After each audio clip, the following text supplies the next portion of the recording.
There is a fifth dimension beyond that which is known to man. It is a dimension as vast as space and as timeless as infinity. It is the middle ground between light and shadow, and it lies between the pit of man's fears and the summit of his knowledge. This is the dimension of imagination. It is an area which we call the Twilight Zone.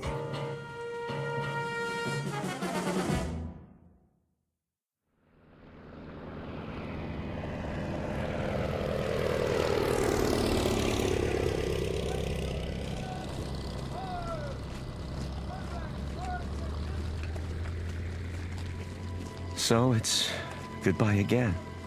Yes. We should be used to goodbyes by now. You'd think, wouldn't you? You know, I used to think when I was a little boy back in America. You used to think what, Tony? Oh, it doesn't matter. Of course it does. I love to hear you talk about when you were a little boy. But you know something funny? I'm jealous. Jealous? Jealous of what? I'm jealous of those years. I'm jealous that you grew up and I didn't get to know you because we hadn't met. So many years. And I think now, what a waste that we didn't know one another then. We had time once, didn't we? All the time we needed. But not now. Now there is no time, Tony. Now there is only time for goodbyes. Now people fly by so fast, you want to call out to them. And then it's too late. They've gone. They've disappeared. It's time to take off, Lieutenant. The Luftwaffe is coming.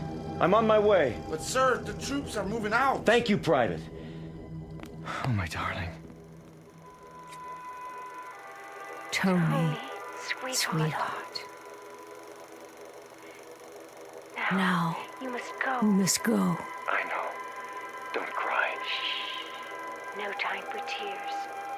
I have a Memory of memory you of you for my eyes, and a thought thought of you you to hold in my for my mind. mind, As do I. And I and a have touch of you. for all of me. Oh, my darling. I won't forget you. Not forever and a day. and a day.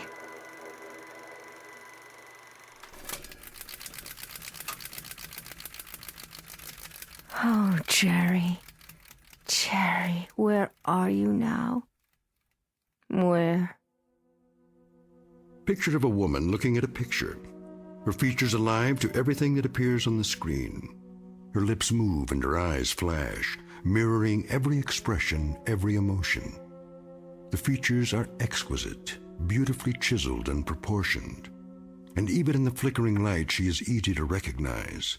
Like the face on the screen, this is Barbara Jean Trenton, movie great of another era. Once brilliant star in a firmament no longer a part of the sky, eclipsed by the movement of the earth and time. Barbara Jean Trenton, whose world has become a projection room in her home, whose dreams are made of celluloid, struck down by hit-and-run years and lying on the pavement, trying desperately to get the license number of fleeting fame, somewhere on a side street in the Twilight Zone. And now The Twilight Zone and our story, The 16mm Shrine, starring Kathy Garver with Stacy Keach as your narrator.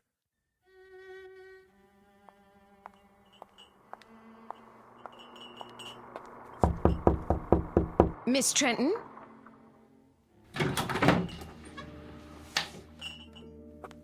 Miss Trenton? Miss... What is it, Sally? Oh, I didn't see you standing there. It's so dark in this room. Would you like me to open the drape? No, thank you. What is it that you want? I brought you a snack, Miss Trenton.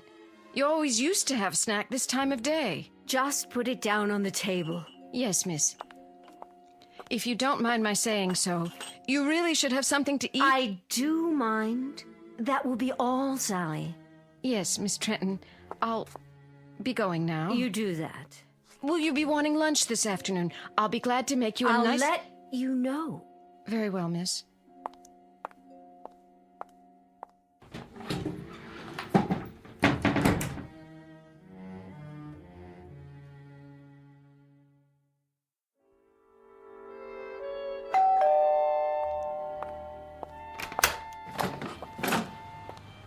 Oh, Mr. Weiss. How are you, Sally? Perfectly fine. In the den, is she? Yes, sir. Mr. Weiss, Yes? I'm worried about her. I'm worried that... Well, you see... I'll see how she's doing. But you don't understand, Mr. Weiss. It's getting worse, much worse. I go in there and... And? There have been times when I've gone in and I could almost swear that... What could you swear to, Sally? That sometimes she... Well, she's not in the room at all. She's up on the screen. But she is, isn't she? You know those old films she's watching are her films, right? I do, yes. But I take your point. She's been in there too much, and it's disturbing you. That's perfectly understandable. I tell you what. Let me talk to her. Would you? Yeah, just give me a minute. Of course, sir.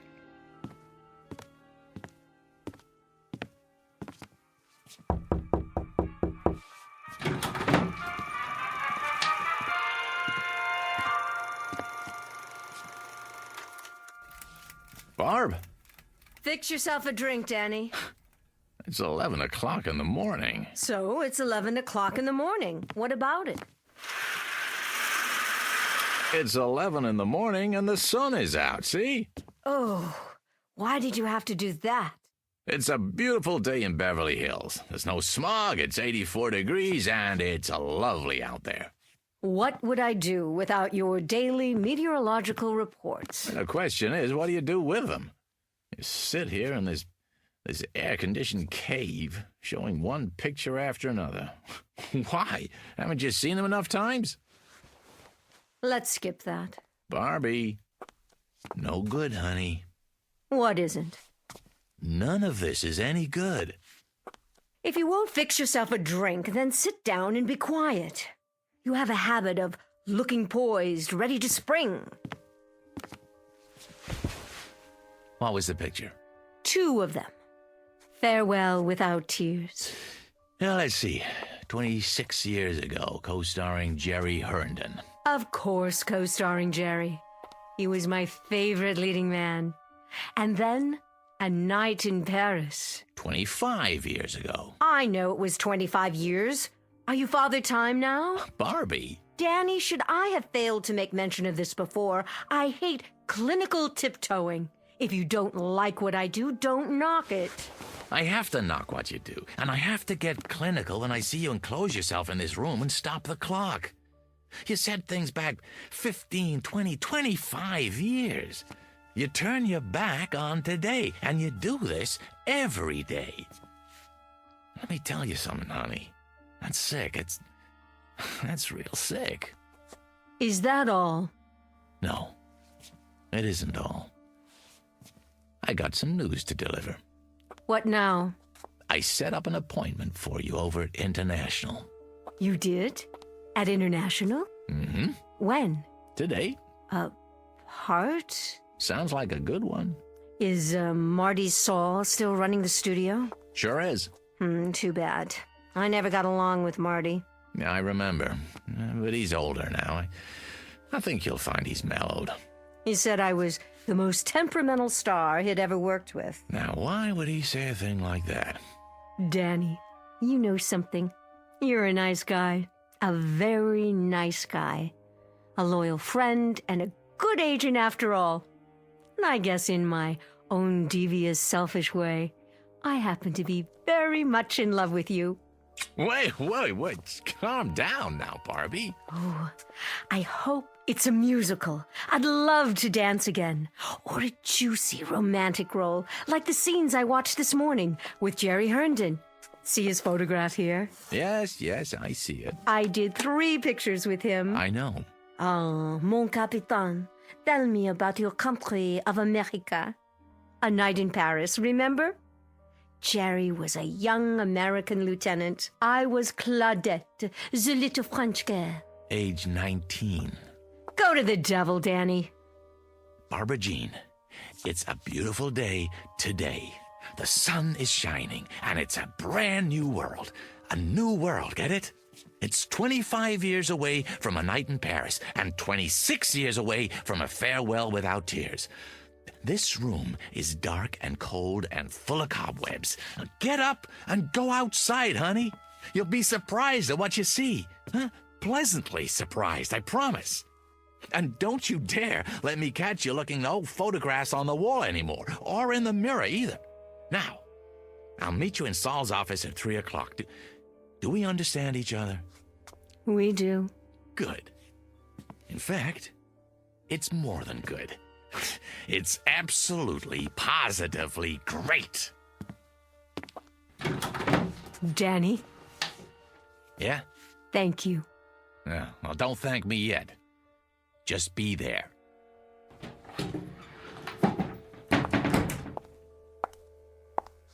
Mirror, mirror on the wall, am I still the fairest of them all?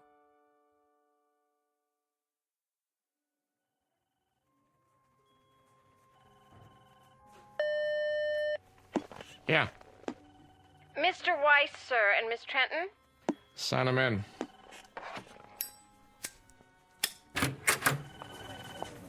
Marty, there you are. Good to see you, Barbara. You're looking... What, Marty? Spectacular? Yeah, something like that. Don't be afraid to say it. Any woman appreciates a compliment, as long as it's sincere. New dress, huh? New hat. Flowers, even. Veil. The whole schmear. You going somewhere? Why, no, Marty. It's all for you. I believe you know my agent, Mr. Weiss. Yeah. How you doing, Danny? Fine. And yourself? Sit down, please. My, you've redone your office. Did he tell you about the part? Not exactly.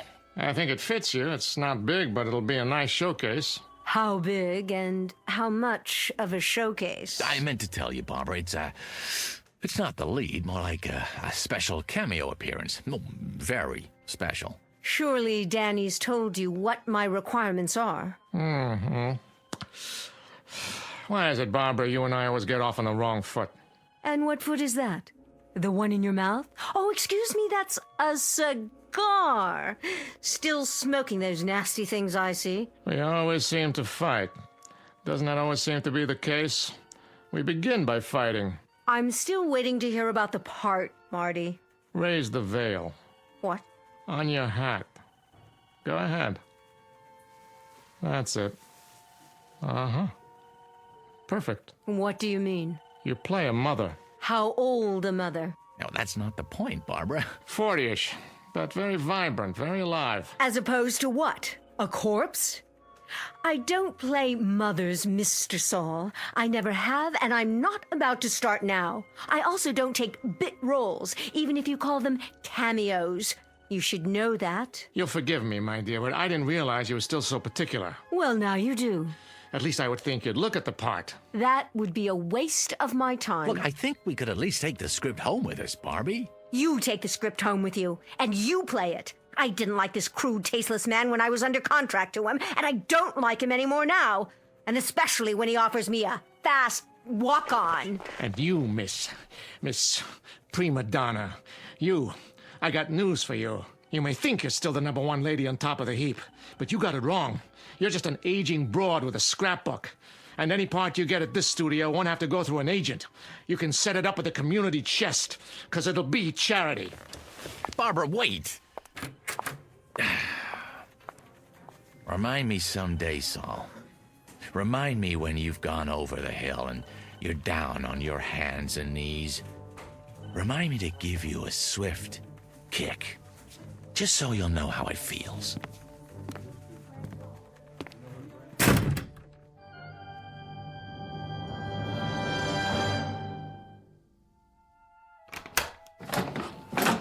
Oh, Miss Trenton. And Mr. Weiss, I didn't expect you back so soon. That will be all, Sally. Yes, miss. You'll excuse me, Danny. I'm going upstairs to rest. Well, don't you think we have a couple of things to talk about? Not now. I'm feeling tired. Barbie! What? You're right about him, Barbie. He's a tasteless man. He's got a mean temper and a dirty little mouth. You shouldn't pay any attention to him. Are you talking about Saul? Saul doesn't exist. That studio doesn't exist. Not anymore. Not the way it is now. Exactly. There are other studios. I'm talking about all of them. This is the world, Dan, right here. From now on, I keep the doors locked with drapes over the windows.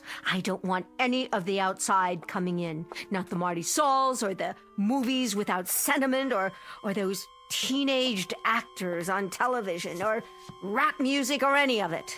Barbie, whether you like it or not, that's the way it is. That's the way things are.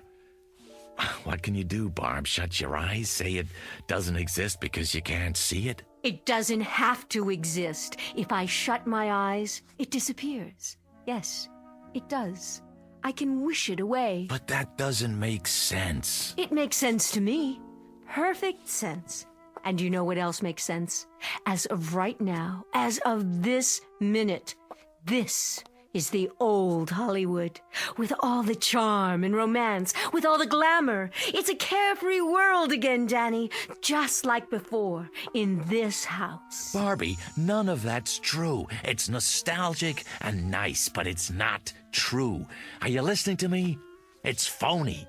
Well, if I wish hard enough, it won't be phony. If I wish hard enough, Danny. Barbara, please. I'll give a party. Yes.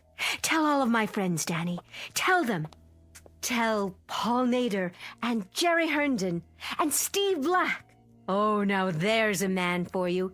Tell them I'm still at the same address. And tell... Barbie! Paul Nader's been dead for 5 years. Jerry Herndon lives in Chicago. Steve Black hasn't been around for 15 years. And if I could get to them, if I could, what kind of party can I invite them to here? Barbie, this is a graveyard you're creating, a mausoleum. Understand? You're wishing for things that are dead. We'll see about that. We'll see about that.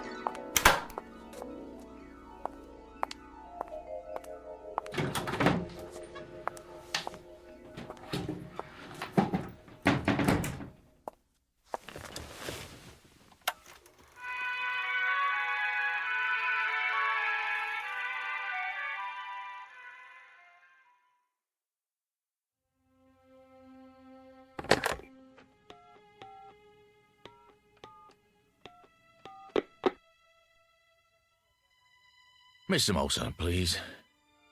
Tell him it's Danny Weiss. Hey, Walt. Long time, huh? No. I didn't go to the awards. Congratulations, by the way. Heck of a picture. Yeah. Say, listen, Walt. I got an idea, and I wanted to run it by you first, before I shop it around. Yeah, that's right. Yeah, nobody yet. Well, you know the actor who just won for Best Supporting? Uh-huh. Well, About Time is right. Yeah, he's all over the talk shows, giving interviews left and right. No, I don't represent him. But he's been in this business a long time, started as a teenager. I know, at your studio. That's why I'm calling. See, here's what I think's gonna happen. A brand new interest in the greats of our industry who made it what it is today. I can see it coming. Not nostalgia exactly, but a wave of appreciation, reevaluation. So I was thinking, why not put together a special project just for them? The ones who've been out of the limelight a few years. Stars who never got an Oscar but deserve to. Yeah, I tell you, the media will lap it up. Yeah, no, I don't have a script yet. Uh-huh. Yeah, I suppose so. I'm a sci-fi fan too. Sure I am. Yeah, so it makes... So make it like Star Wars meets, I don't know, On Golden Pond or something. I'm just riffing now, but... Really? You never saw it? Oh, great flick. Hepburn Fonda. No, Henry. Yeah. Yeah, a whole generation that... Well, they would if you set it up right. The what? Oh, a series of pictures, huh? Uh-huh, based on video games. Yeah, I see. Well, of course they have to be young. Still, when you think what a great name could bring to the package, well, Barbara Jean Trenton, for one. No, she's not dead. No, I assure you. A highlights reel. Yeah, I don't think she'd mind. Sure, I understand. Well, give me a call when you get back in town, huh? Yeah, well, looking for it. All right, take care now. Yeah, you too.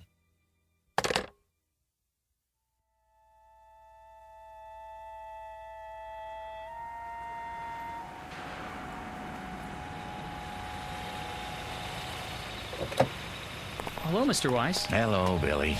Once again, huh? Park it nearby, would you? Won't be long. Yes, sir.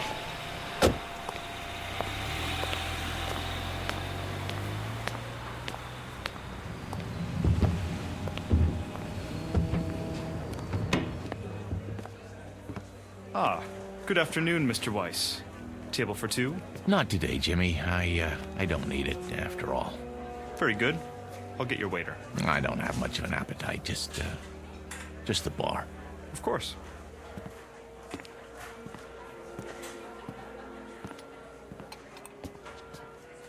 Hey, hi there, Mr. Weiss.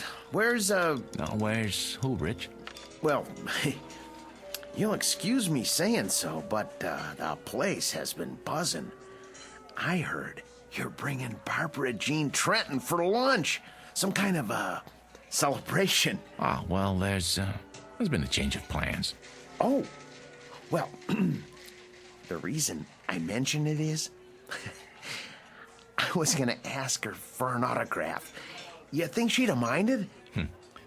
I'll bring you an autographed 8x10. How's that? Would you? Oh, that'd be great. Just a scotch and water for now, Rich. Coming up. Make it a double, will you? Sure, no problem. Mr. Herndon, telephone call for Mr. Herndon. Mr. Herndon? Telephone call from Mr. Herndon. Oh, hold on. Did you say Herndon? Why, yes, sir. That wouldn't be... No, forget it. Pardon? Why, it's not for a Jerry Herndon, by any chance. I wouldn't know, sir. Well, I was just wondering. Jerry Herndon. Sounds familiar.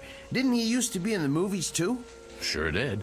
A long time ago. Telephone for Mr. Herndon. Right here, son. Jerry? You can take it at the bar, sir. Thanks. Oh, and this is for your trouble. Thank you. I'd know that voice anyway. I don't believe I've... Danny?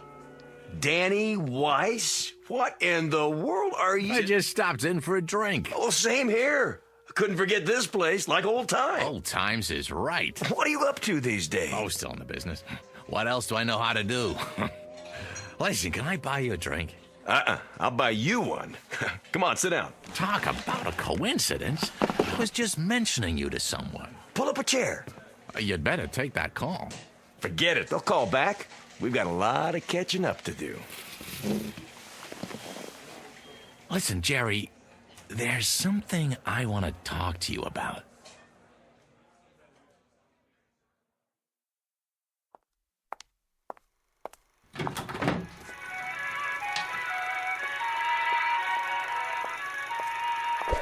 Oh, Who's there?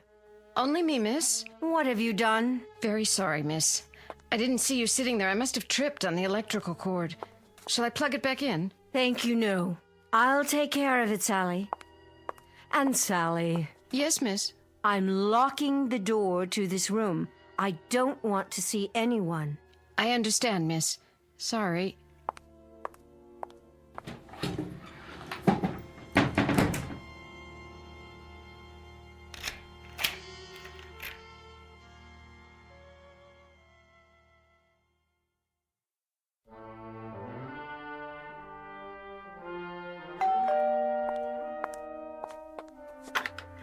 Yes? It's Mr. Weiss. Oh, Mr. Weiss. Can I come in? Yes, sir. Miss Trenton? In there. How is she? I wish I could tell you, Mr. Weiss, but I hardly see her anymore. Sometimes her bed's not even slept in. What are you talking about? She's in that room all the time, day and night. And a couple of times when I've gone in, I tell you, Mr. Weiss, don't think I'm going out of my mind or anything, but I swear to you, I can't see her. Only her picture up on the screen. Well, none of that matters now. There'll be a gentleman over here in a little while. A Mr. Herndon. Jerry Herndon? The one who played opposite Miss Trenton? That's the one. He's in town on a business trip. I thought it might do her good. Take him into the den, will you, Sally, when he gets here? I will, but it won't do any good. She won't see him. I wouldn't be too sure. She won't. She doesn't talk to anyone, not even the phone. Just stays in that room looking at her old movies, running them over and over. I'm worried about her, Mr. Weiss. You don't know how worried. I'll go in and talk to her. Now, Mr. Herndon should be here any minute.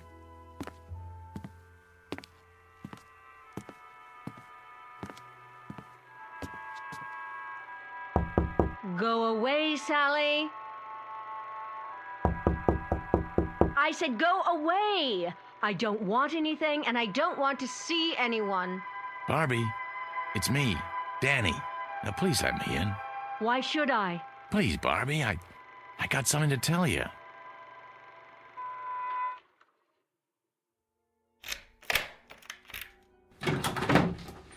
There. Are you satisfied? Barbie? What's the matter, Danny? Don't care for the merchandise? Looking a little worn? The merchandise is beautiful as always, but it looks tired. Looks as if it hasn't slept in days. It needs some air and sun. Outdoors on the tennis courts or by that pool you never use. I have everything I need in here. I'm quite satisfied, thank you. Hail and farewell, Daniel. The door's the one you used when you came in? I have some good news. Oh, do you? What is it? Has my house been declared an historic monument? A friend's coming to see you. A friend? All my friends are dead, retired, or forgotten. You told me that yourself, in no uncertain terms. Oh, this one's very much alive, and he'd love to see you. Tell him I'm not receiving. It's Jerry Herndon. Jerry? Dan, you don't mean it. I do. Where is he? What's happened to him? Nothing's happened to him, I promise you. You'll see for yourself. When? Any time now. I happened to run into him. I swear, by pure chance. He asked about you, wanted to know if he could see you. I took the liberty. Oh, you're such a dear. You've done well, Danny. Very well. Oh, by the way I look, no makeup and these clothes. When's he coming? I have to dress. I think he'll like you just fine if you're wearing sackcloth. But if it makes you feel better, go ahead. Stall for me. I need at least a few minutes. Oh, show him to the living room. Oh, Jerry. Jerry, after all this time.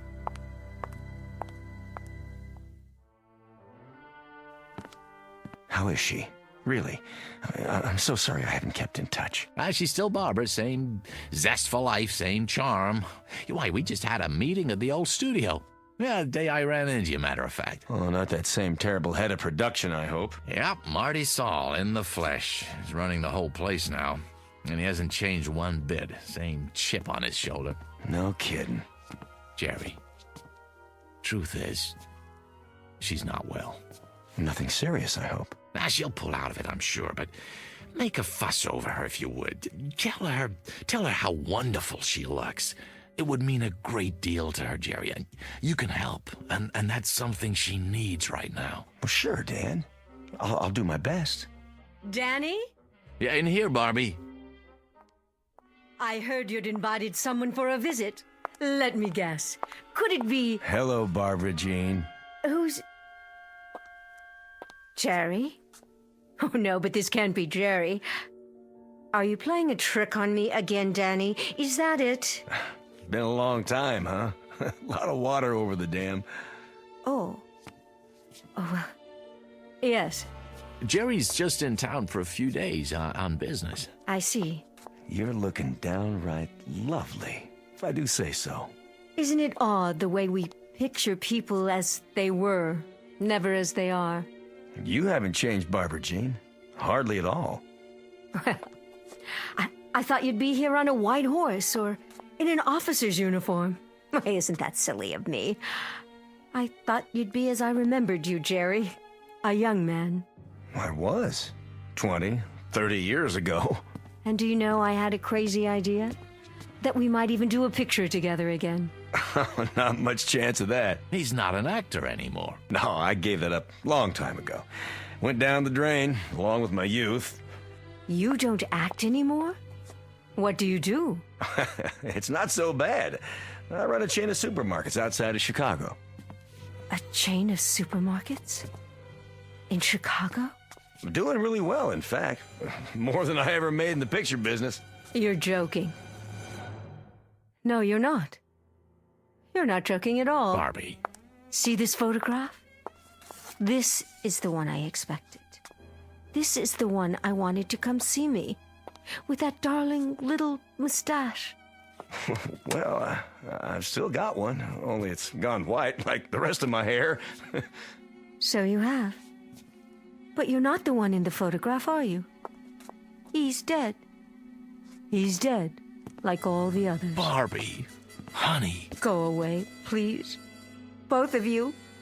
Will you just go away? It was very nice to see you. Goodbye, Barbara. Goodbye, my dear. Take good care.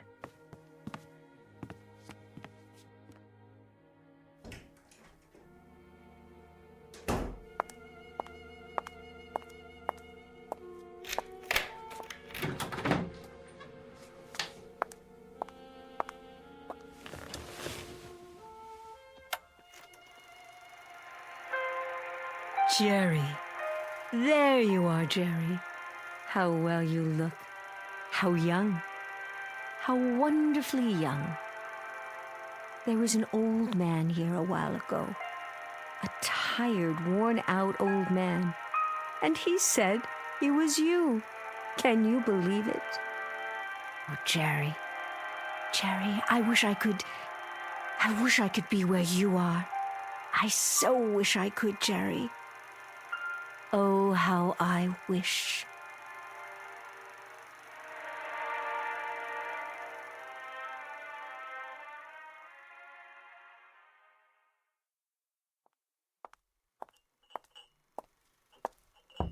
Miss Trenton? I brought you a little snack, Miss Trenton. Coffee and sandwiches. Wouldn't you like some?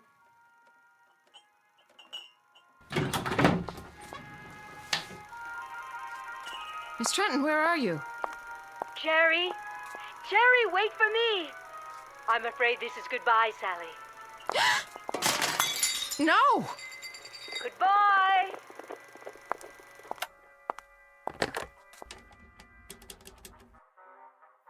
Mr. Weiss, sir, I think you'd better come over here right away.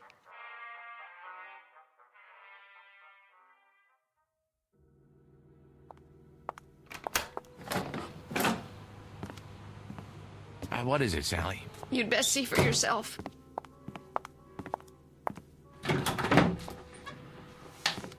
Sally, I don't see anything. What's the big mystery? That's just it, Mr. Weiss. I don't see anything either. She's not here anymore. Was the projector running? It was. When was that? About an hour ago. Who shut it off? I did. Then I called you. Well, if you looked in her room, maybe she's taking a nap. That's the first place I looked. Then I went to every room in the house, even the pool in the yard. She's not here. At least not in the way you'd mean. You know how to work this thing? It's just that little switch there. Are you going to run it, Mr. Weiss? Yes, Sally. I'm going to run it. Mr. Weiss, I can't stand to watch. I don't know what I'm going to see. Shh, quiet. All right, darlings, that's enough for now. Let's go outdoors. We'll finish our cocktails by the pool. Everyone go ahead. I'll be right with you. as soon as I change out of these heels. What is this film, Mr. Weiss? Not one that I've ever seen. It's funny, it doesn't look like a set. Hey, those French doors, I'd swear it's this room. This one right here. It can't be. But it is, Mr. Weiss, it is. Look at that scarf.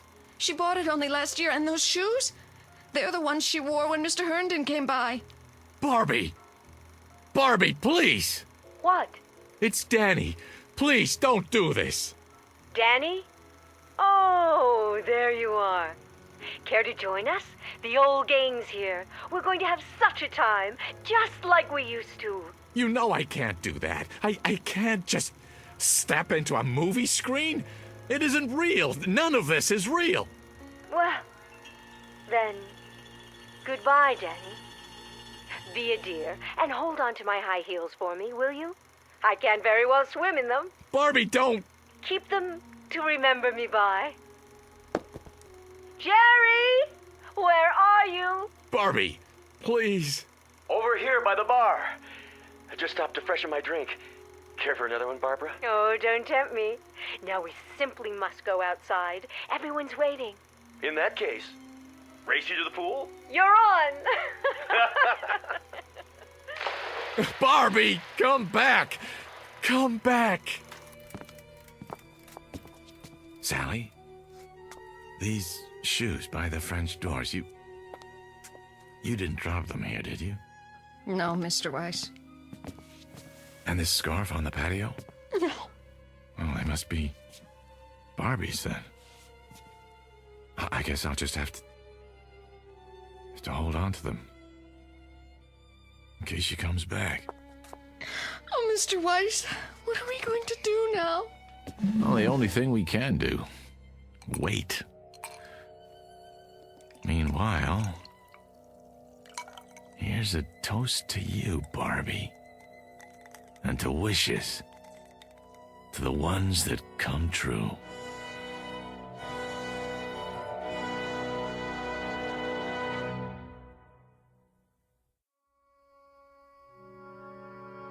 To the wishes that come true. To the strange, mystic strength of the human animal, who walks that thin line between reality and the shadows and can sometimes make one merge with the other. To Miss Barbara Jean Trenton, movie queen of another era, and no longer of this one. May her star shine brightly in the Twilight Zone.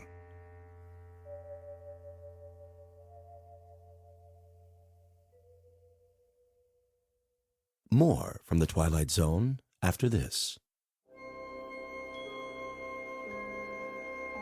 Hi, this is Carl Amari, producer of the Twilight Zone radio dramas. I'd like to take a moment to tell you about our official website at twilightzoneradio.com, where you'll get the latest news and information on these Twilight Zone radio dramas. Plus, at twilightzoneradio.com, you can digitally download 3 free episodes or any of our episodes for only $1.95 each. In this age of ever-changing technology, we've decided to make these episodes instantly available to you by making the Twilight Zone radio dramas a digital download-only series. This means that this series will no longer be offered on CD. The CD collections at our website are now being offered while supplies last at buy one, get one free. So be sure to get your favorites before they're sold out. Be sure to visit us often, and I'll see you in the zone.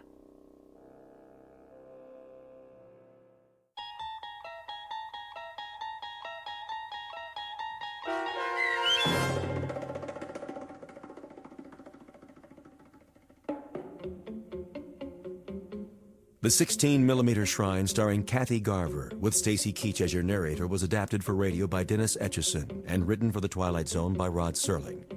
Heard in the cast were Christian Stolte, David Darlow, Fernette Lebo, Doug James, Roger Wolski, and Carl Amari. This copyrighted radio series is produced and directed by Carl Amari for Falcon Picture Group and Westwood One. Sound design and custom Foley effects for The Twilight Zone by Cerny American creatives Bob Benson, Craig Lee, Matt Sorrow, Tim Cerny, and Todd Byer. To learn more about the Twilight Zone radio dramas and to contact us, visit our official website at twilightzoneradio.com. Doug James speaking.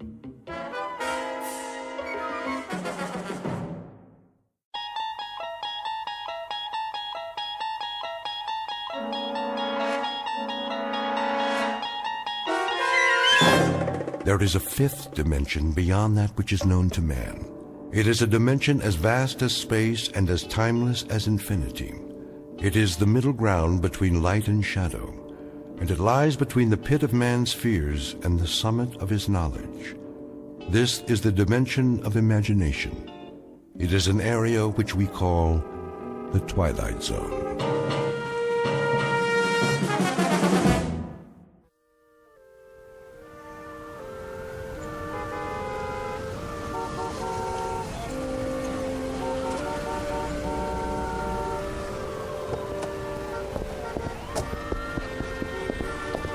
No double parking. Move it, son. Yes, I heard you. I said move it.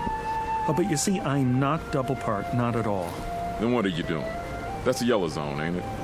So it is. But I won't be a moment. I just have to use the payphone. That one right there on the corner. All right, officer? Loading and unloading only. One call. That's it. I've been driving up and down for blocks, 10 blocks to be exact, in search of a phone. And there's phone booths all over the place. Yeah, and they're all out of order. Hard to believe. I know. In a city like this. Ain't my problem. No, but it's mine. I have a call to make, a very important call. Why don't you go home? You got a phone, don't you? Of course I do, but it can't wait. Layla might go out for the evening, and I gotta catch her first and tell her, ask her if it would be all right to. I'll give you 10 minutes. That's it. Or you get towed. You don't want that to happen, do you? Oh, no, not at all. $87 plus the ticket. Take my advice. Find a parking space. I tried that, but there aren't any. 2 minutes. You'll see. I'll be right back. Go on around. Keep it moving.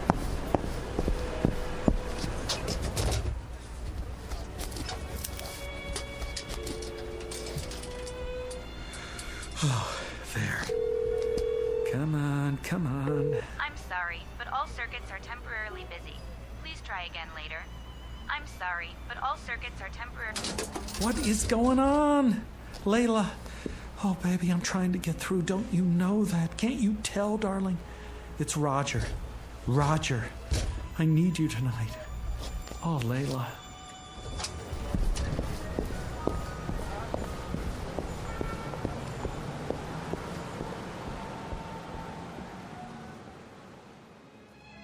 Mr. Roger Shackelforth, age, youthful 20s. Occupation, being in love, full-time. Not just in love, but madly, passionately, illogically, miserably, all-consumingly obsessed with a young woman who has a vague recollection of his face, and even less than a passing interest. In a moment, however, you'll see a switch in attitude, because Mr. Roger Shackelforth, the young gentleman in question, will take a short but very meaningful journey into a calling area known as the Twilight Zone.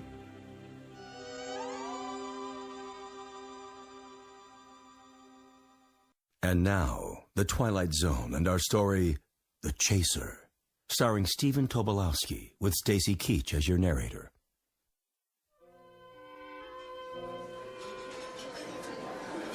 More coffee, Jenny. No thanks, Margie. Well, maybe just a smidge or it'll keep me up. Miss, can I use your... All the way in the back. No, not that. The telephone. Do you have a public telephone? Sure do, on the wall. Good, I'll need some change. Here. Better get in line, though. What? The young man's been at it for... I don't know how long.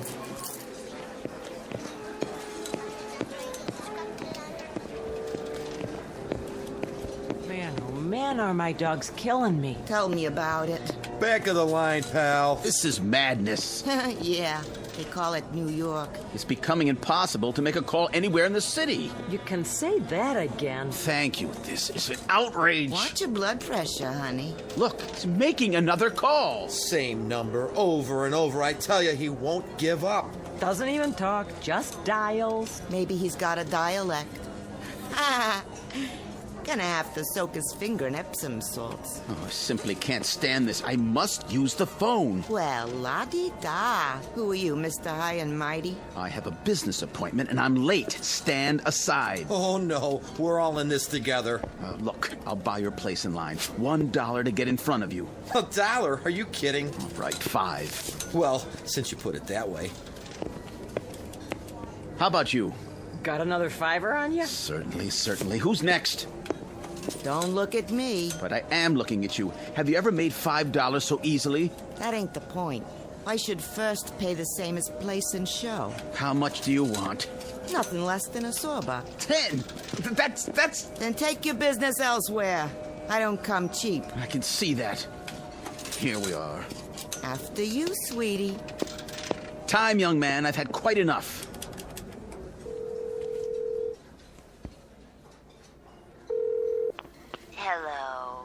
Hello? Layla? Darling? Who's this? It's Roger. Oh. Hello, Roger. What is it? I was just wondering... Uh-huh. I happen to be in the neighborhood. May I come to see you? No, I can't. But, darling... It's out of the question. Why? I couldn't bear to see anybody tonight. I'm such a mess. Oh, Layla, you can never be a mess. Listen, darling, I have to see you. Roger, it's impossible. But I must see you. Fiercely must. I love you. I can't hear you. We must have had a bad connection. I'll have to hang up. But, Layla... Roger, you've got to stop this. You're acting like a baby. I can't see you now, and that's that. Well, then, talk to me. What do we have to talk about? I don't know. Say something. Say anything. Just let me keep hearing the sound of your voice. All right, Roger. I'll say something. Why don't you take a flying jump at the moon? Layla! Now then, you finished, have you? No. She hung up on me. It's a misunderstanding. Or she's sore. I better call back and make sure everything's okay. No, please. I have an emergency. So have I. It won't do any good to call. Take my word for it. How do you know? I understand. I heard it all. You can't do it over the telephone. Will you stop pushing me? If he won't, I will. Yeah. Me too. Time. But... Here, take this card. It'll solve your problem. What are you... Take it. Go and see this man right now. Believe me, there's no other way I know. Go and see this man at this address, and he'll help you, guaranteed. But I don't even know where that is. Not far, just a few blocks. Give it a try. You'll see it works. All your problems will be solved before the night is over. Hurry now. Thank you. Operator, I got an emergency. Have a nice night now here.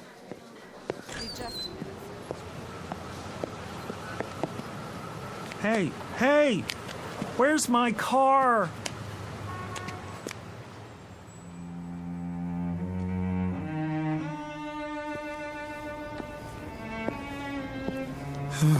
Number 182022. This must be it. Pretty dark. Can't see a doorbell. Ugh, some door. Didn't even touch it.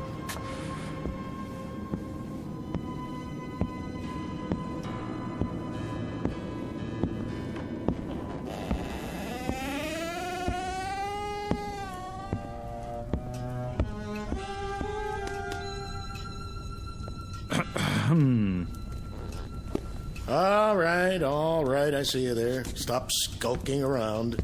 I wasn't skulking. I just didn't know if... Common disease, not knowing if. Well, don't just stand there. Sit down.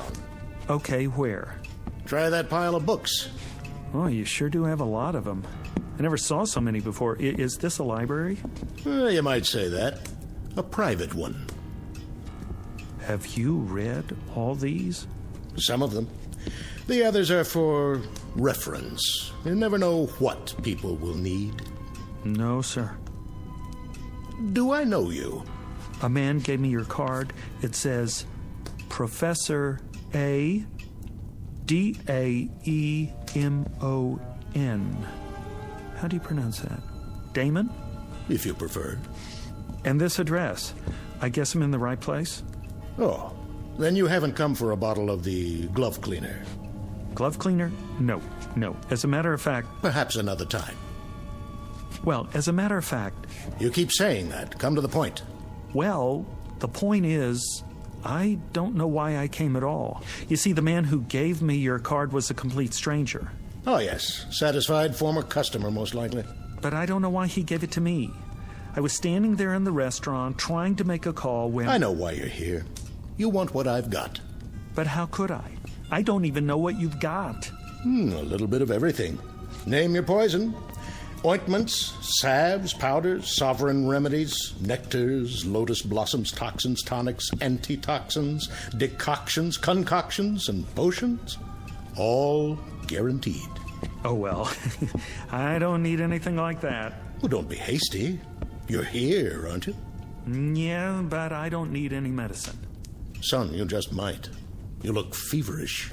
Oh, that. It's sort of, nothing really. Nothing I don't supply. Something is my specialty, and anything is what you'll get here. You're ambitious. Is that it? You want success? Money like Midas? The world at your feet? No, it's not that at all. Power. You want power. You don't understand. All I want is Layla. Layla? Yes. Oh, if I had Layla, I could do all the rest myself. Layla? I might have known. I offer him practically anything, and all he wants is Layla. I guess there's nothing you can do about that. That is the simplest of all, the elementary parlor trick of my science. You disappoint me.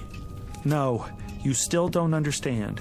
You see, I am in love with someone named Layla, but she's not in love with me, and I don't know why I'm telling you this. I do. I can arrange it so she'll love you. How? I promise you, she'll never leave your side.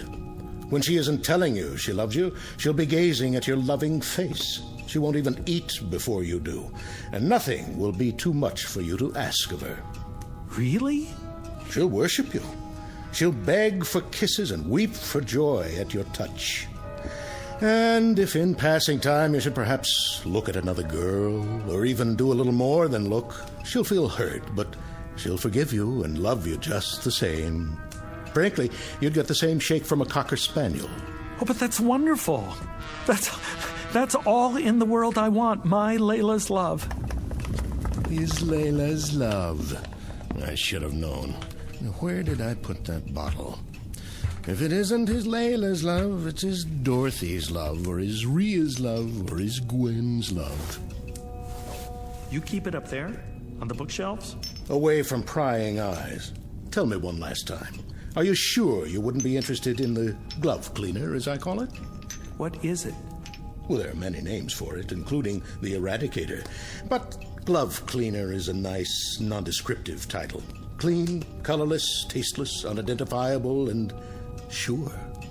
I'm not very interested in glove cleaners. Why not? It's easy, it's swift, it leaves no trace. It's perfect for its purpose. You're not making sense. Why, boy, that's all I make. Which is why I'm such a lonely man. You're absolutely sure you don't want to try the glove cleaner. It is very expensive. Perhaps you can't afford it. For instance, this little bottle costs $1,000. $1,000? Are all your prices like that? Some are, some aren't. What about the other one? The one that will make Layla love me? Oh, that's only $1. $1? Love potions are my cheapest items, and they're overpriced at that. $1 for my Layla's love? It won't hurt her. If anybody gets hurt, it'll be you, but I don't expect you to believe me. How do I use it?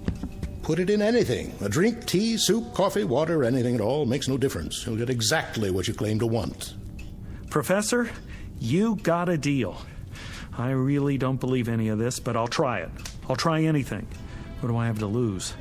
If it works, I'll be the happiest man in the world.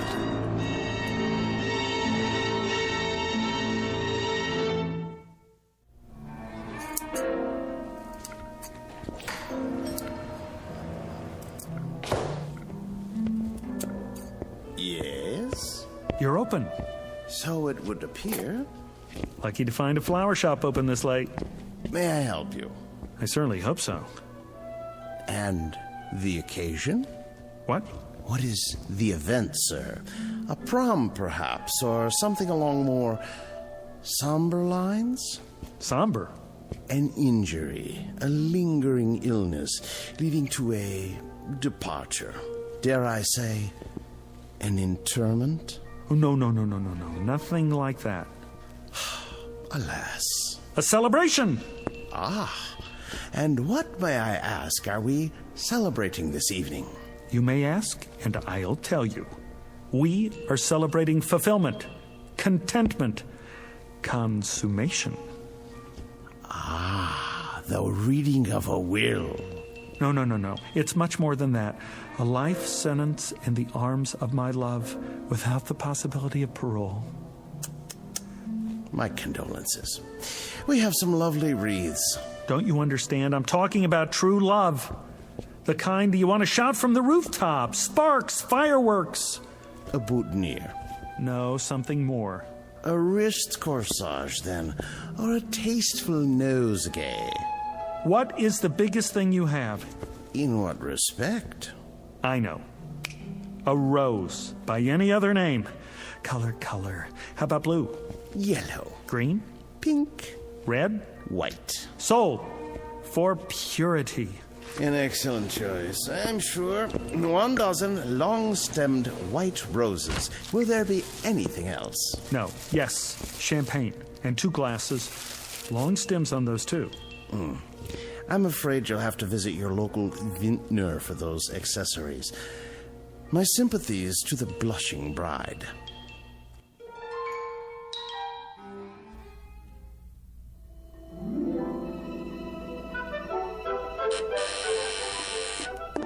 Who could that be? Yes? Layla, it's me. Roger, I told you I was busy tonight. Busy? How busy can you be in a dressing gown? I'm just about to put on my dress. Call me. When? Tomorrow. Just a minute, just a little minute. Flowers, see? And champagne. That's very nice, Roger. Thank you. Now, if you'll just run along. I couldn't have lasted the evening without seeing you, Layla. I'm sure that's not true. You don't know what it's like to love somebody, to love anybody so much, so desperately. No, I suppose I don't. It's good champagne. Just enough for the 2 of us. Now, that's not asking much, is it? All you have to do is give me 5 minutes for 1 drink. Roger, you are acting like a clod. A silly, stupid, sophomoric clod. I love you. Stop saying that. But you don't know what I went through to get here. My car was towed. I've been walking for the past hour. How can you be so cruel? All right, 1 drink. 5 minutes, and then you go. You won't regret it.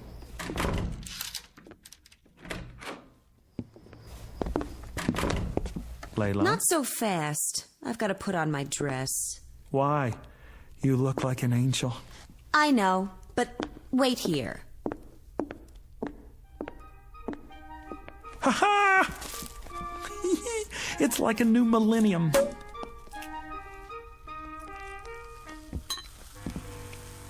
Don't be too long, darling. Just long enough to prepare one very special glass of champagne for you.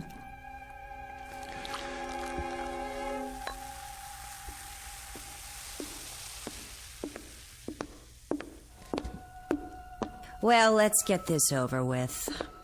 Wait, this one's yours. What's the difference? There's a little more in this one. If you say so. To us, darling. Well, time's up. Not so soon. Thank you very much for the drink and the flowers. Be sure to put them in water. Would you like me to do it for you? Goodbye, Roger. Excellent champagne, wasn't it? It'll pass. Very good year. No aftertaste. I suppose so. What are you looking at me like that for? In case it's my last look. All right, you've had it. The show's over. One last little kiss. Don't press your luck. But Layla... Roger, please, let's not prolong this. I haven't the time. All I'm asking is... Please go. Now.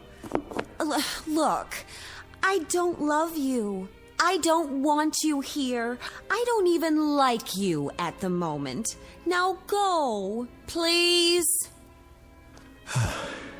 If you're sure that's what you want. You look like a whipped dog. Oh, here. That's the best I can do. And it took all my strength. Thank you, I guess. Oh. What is it? I don't know. All of a sudden, I'm feeling a bit peculiar. You are? Roger, wait a minute.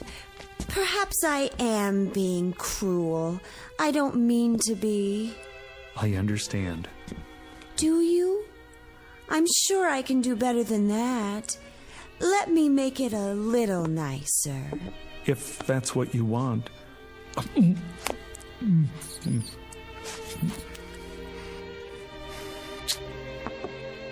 That was definitely an improvement. What's happening? What is happening to me? Who cares? Come here, baby. Oh, Roger.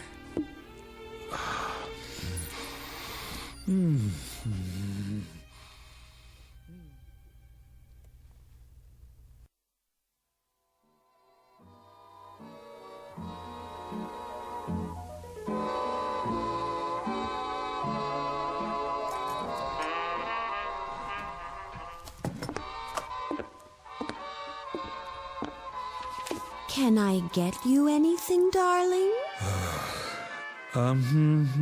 No. Are you sure? Quite sure. Is the music too loud? No, it's fine. Let me turn it up for you. It's fine, I said. What are you doing? Reading. Oh. Is it a good book? Great. Because if it isn't, I can get you another one. Layla, would you sit down, please? Of course, darling, if you want me to. Here? Oh, I meant somewhere else. All right, my love, if that's your wish. I'm sorry if it bothers you. It's just that I love to kneel at your feet. Well, kneel in a chair. Okay. Which one, darling? Anyone. Doesn't matter. Darling? Yes? Do you want your slippers now? No, thank you. Are you sure? I got them especially for you. They're the best the store had. They make my feet hot. Oh, well, if your feet are hot now, I could soak my hands in ice water and then caress them. That might feel good. Do you think so? No, my feet are fine. You have the most beautiful feet, like a dancer. I've never seen a more perfect instep. Would you like to prop them up on something? I'm fine. I know. Do you want to smoke your pipe? I don't think so. Why not? It burns my tongue. I'd be happy to break it in for you. I could smoke it all day while you're at the office, and then when you come home... Thanks, Layla, but no thanks. You're welcome. Oh, darling, I'm so sorry. I'll get you a cigarette. Don't worry about it. I should have put fresh cigarettes in the box by your chair. Here, I'll light one for you. Am I doing it right? Fine. Would you like me to rub your back, darling? You just finished rubbing my back. I know. It's just that I adore touching you, and I'd be glad to rub it again. Maybe later. Am I disturbing your reading? No.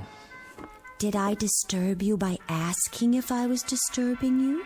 No, dearest, not at all. Oh, Roger, I love you so much. I'm so happy you're you. You're just perfect. I love to say I love you. I love to love you. I gotta get out of here. You do? I have an appointment. You do? Almost forgot. Hand me my jacket. Of course, here. I'm sorry I didn't press it for you. Will you be long? I don't know. You don't? I may be late. Would you like me to go too? No. No, won't be that late. Why don't you stay here and hug my pillow or something? Is anything wrong, Roger, darling? No, dearest. It's just I got an appointment and I'm late and I need a little air. While you're gone, my love will grow and grow. And when you get back, do you know what will happen when you get back? I promise you that... I promise you that when you get back, I'll make you the happiest man in the world.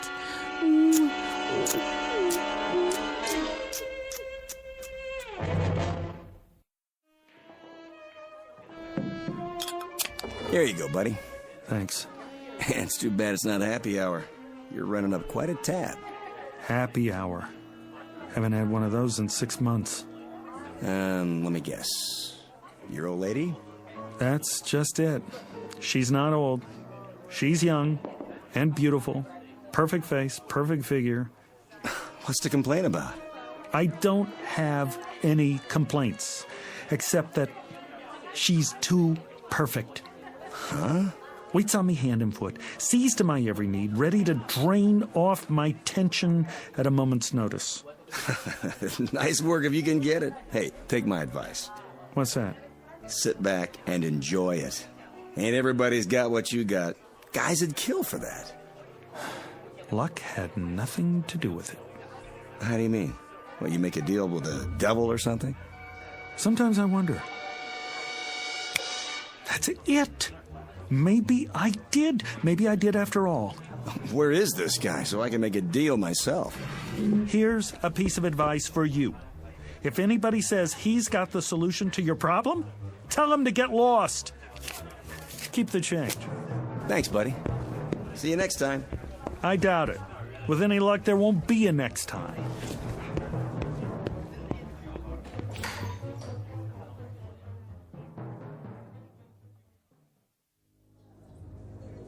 Have a nice night now here. I will, Margie. You take care. Excuse me. Be just a minute, sir. There's room at the counter. Hello? Yes? You remember me, don't you? Can't say that I do. You must. I was here once before, tying up the phone, caused quite a scene, I'm afraid. People lined up out the door. When was this? 6 months ago, exactly. You don't say. Been in here much since then? Not once. I didn't think so. I was desperate to make a call, you see. I kept standing at the payphone, dialing over and over again, and everyone got terribly irritated. It happens sometimes, but I can't say I remember you. Listen, there was a man here that night, middle-aged, carrying an overcoat and a package. He said he was late for a meeting uptown. He bought his way to the front of the line, and when I finally left, he gave me some advice. Handed me his business card, this one right here. What's this now? So he told me to go to the address on the card, said it would solve my problem. I don't know anything about that. That's fine. What I want to know is, do you remember the man? Is he a regular customer? Because if he is, I have to find him and ask him what happened to his problem and what he knows about the address on this card. Anything at all. Sorry, mister. I can't help you. People come and go all the time. Could have been anyone. Then at least keep the card. And if you ever see a man trying to give out one like it, grab it, tear it up. You can't imagine how much grief you'll save some poor soul.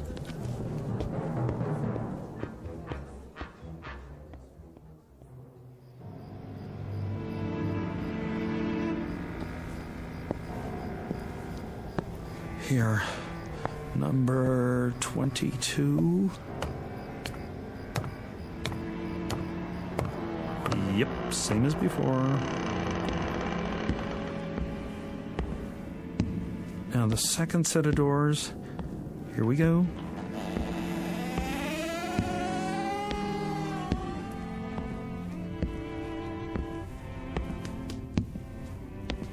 Hi there, Professor. Yes, I've been expecting you. You have? Yes. If not later, then sooner. So you remember me? I never forget a face. I rather thought you'd like to hear how things turned out. Oh, I know how things turned out. That potion really works. Why am I not surprised? Well, how are things with you? Things haven't changed with me in years. Pretty ugly situation we got. What situation is that? In the world, I mean, with China. You don't look so good either. Me? Oh, I'm just as you would expect. That's what I thought. I just dropped by to tell you. I'm glad to hear it. Is this what you're looking for? That's the bottle of the glove cleaner? Mm-hmm. You sell much of that stuff? Now and again. What's in it? See for yourself. No color, no odor, nothing that leaves a trace, no way to detect its presence. And it's sure. Guaranteed. It's what you came for, isn't it? Me? No. Not at all. How much did you say? $1,000. And it's painless. Of course, it's perfect for its purpose. The only thing of its kind in the world. Interesting. She loves you as I said she would, doesn't she? A constant love, and nothing you can do to her will change it. You took the words right out of my mouth. She worships and adores you and hangs on your every syllable. To put it bluntly, yes. The price is non-negotiable, I'm afraid. Professor, I don't know what else to do. I'm going out of my ever-loving mind. I'm sure you are. I can't stand it anymore. It's only natural. I never imagined there was such a thing as being loved too much. Well, you wouldn't. Isn't there an alternative? Some way we could just quiet it down a little. If there were, I'd be out of business. You must have a potion that will transfer a little of her love to someone else, like a nice little teacup chihuahua, for instance, a Labrador retriever, St. Bernard. Not a chance. She's all yours. But she's so nice to me. So very good, night and day. The glove cleaner is the only way. I'll put it back. I can't do that. There must be another way. This is the only way. You don't know what it's like. All the time. Love, love, love. It's enough to give you diabetes. I do know. How do you think I came to invent the glove cleaner? But $1,000. That's all my savings. It's always that way. No trace. Absolutely undetectable. I take checks and credit cards. All right. Made out to... cash.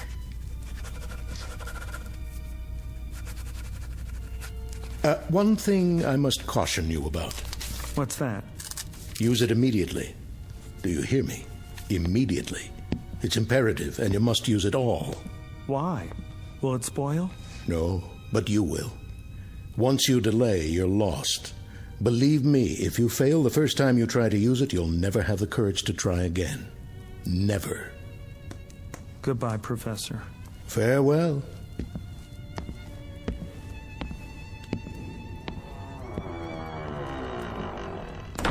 It never changes. First the stimulant, then the chaser.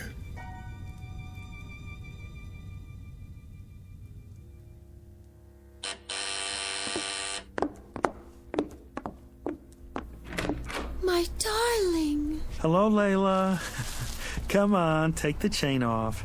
Of course I will.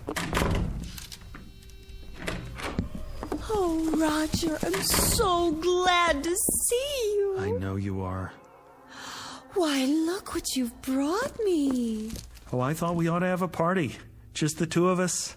After all, not every couple stays married for 6 whole months.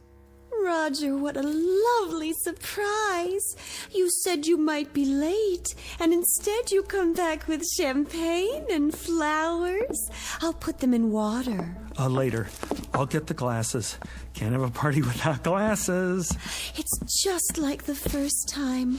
Only tonight you don't have to beg to stay. Why don't you sit over on the couch? I'll open the champagne. Go on. If that's your wish. Do you want candlelight? It would be so romantic. Let's have candles, all right? Sure. Candlelight, schmandlelight. Anything you say. Oh, darling, it's so wonderful being married to you. I've never been so completely happy in my whole life. I live to love you. Only you. That's nice. That's nice. Really. Do you need any help? No. I'll serve you.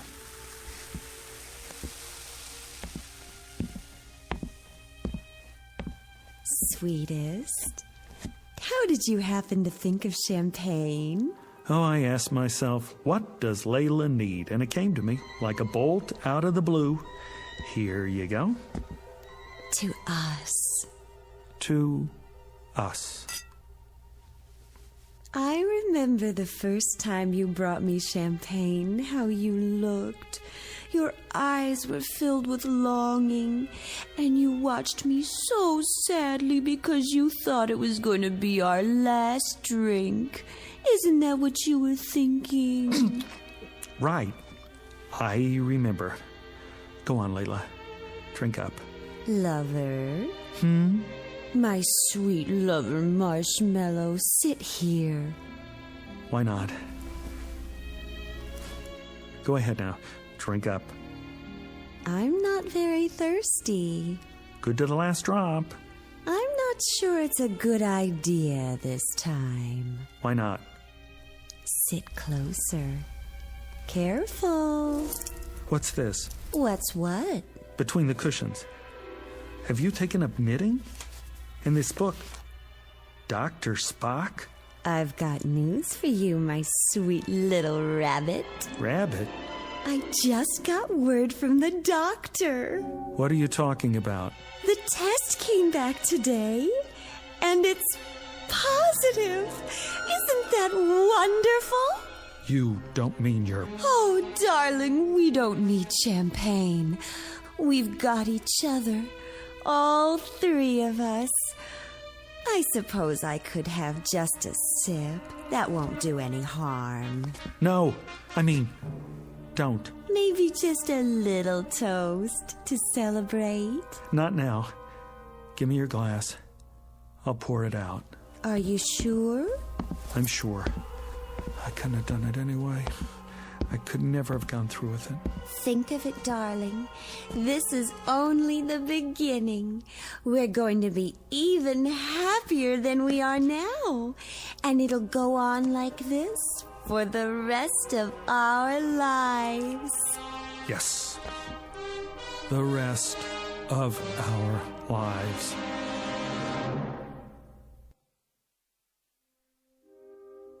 Mr. Roger Shackleforth, who has discovered at this late date that love can be as sticky as a vat of molasses, as unpalatable as a hunk of spoiled yeast, and as all-consuming as a six-alarm fire in a canvas tent. Case history of a would-be lover boy who should never have ventured into the Twilight Zone. We'll return to the Twilight Zone in just a moment. You are about to enter another dimension. A dimension not only of sight and sound, but of mind. A journey into a wondrous land of imagination. Next stop, the Twilight Zone. Hi, this is Stacy Keach. I'd like to take a moment to tell you about our Twilight Zone website at twilightzoneradio.com.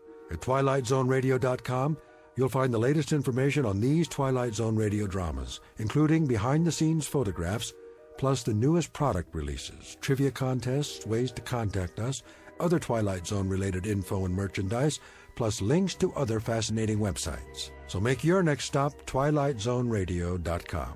Visit twilightzoneradio.com to purchase these Twilight Zone radio dramas on cassette and CD, or call toll-free 1-866-989-ZONE.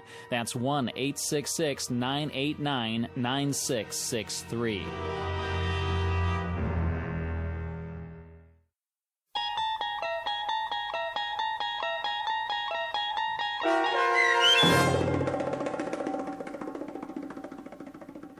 The Chaser, starring Stephen Tobolowsky, with Stacy Keach as your narrator, was adapted for radio by Dennis Etchison and written for The Twilight Zone by Robert Presnell Jr., based on a short story by John Collier.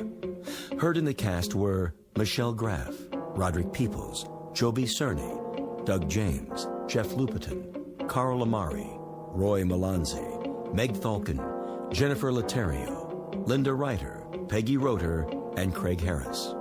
The producers of The Twilight Zone wish to thank CBS Enterprises and the Rod Serling Estate for making this series possible.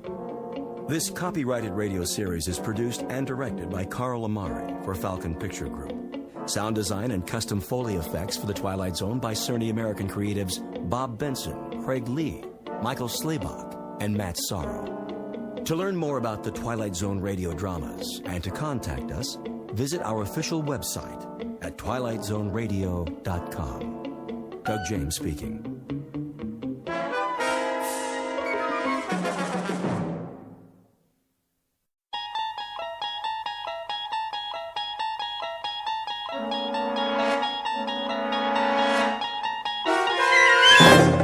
You're traveling through another dimension. A dimension not only of sight and sound, but of mind. A journey into a wondrous land whose boundaries are that of imagination. That's the signpost up ahead. Your next stop, the Twilight Zone.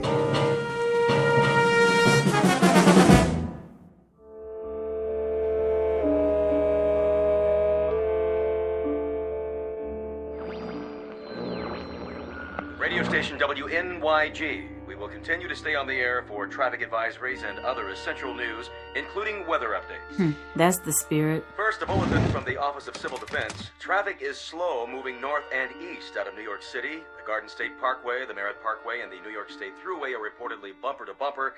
Motorists are advised to remain off the highways until further notice. It is now 11:55 Eastern Standard Time. The temperature is 104 degrees. Humidity 91%, barometer steady. Forecast for tomorrow. I got your forecast. More of the same.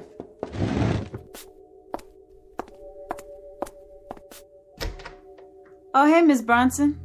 I hope you don't mind, Norma. Not in the least. Come on in. I can't stay. Of course you can. I always like it in your apartment. It's so much cooler. All I have is an old air conditioner and one little fan. That's more than I can say. Well, they don't do much, believe me. Go ahead and leave the door open. We need the circulation. You're painting another picture. Just something to pass the time. Oh, no, you're a real artist. I love the colors. Have you sold any lately? Nobody needs art these days, Miss Bronson. Not with all that's happening. Would you like a drink of water? I couldn't. There's a bottle in the fridge. But you need that for yourself. Nonsense. The repairman's trying to fix my refrigerator. You found a repairman? How'd you do that? It wasn't easy. Betty Ayers has a friend in the appliance business. She gave me his home number. It took him hours to get here. Well, at least he made it. It shouldn't take long to fix. If he can do anything with my old machine. I've heard there's a run on spare parts. I can understand why. In any event, I don't want to get in his way. Then you wait here with me. You sure you don't mind? I'll get the glasses and we'll both have some water. Ice water? Well, almost. At least it's cool. You must be parched. You're very kind. Don't be silly.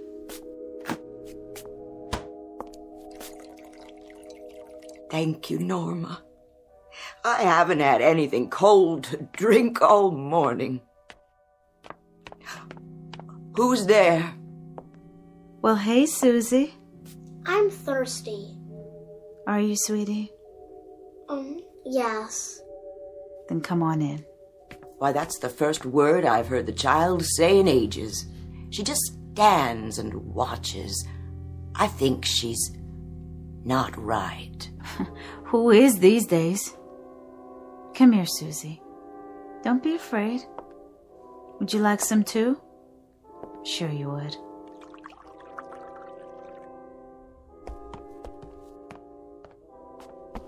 Susie? Don't take the lady's water. Oh, it's all right, Miss Schuster. I've got plenty. Nobody has plenty. Mrs. Bronson, is that you in there?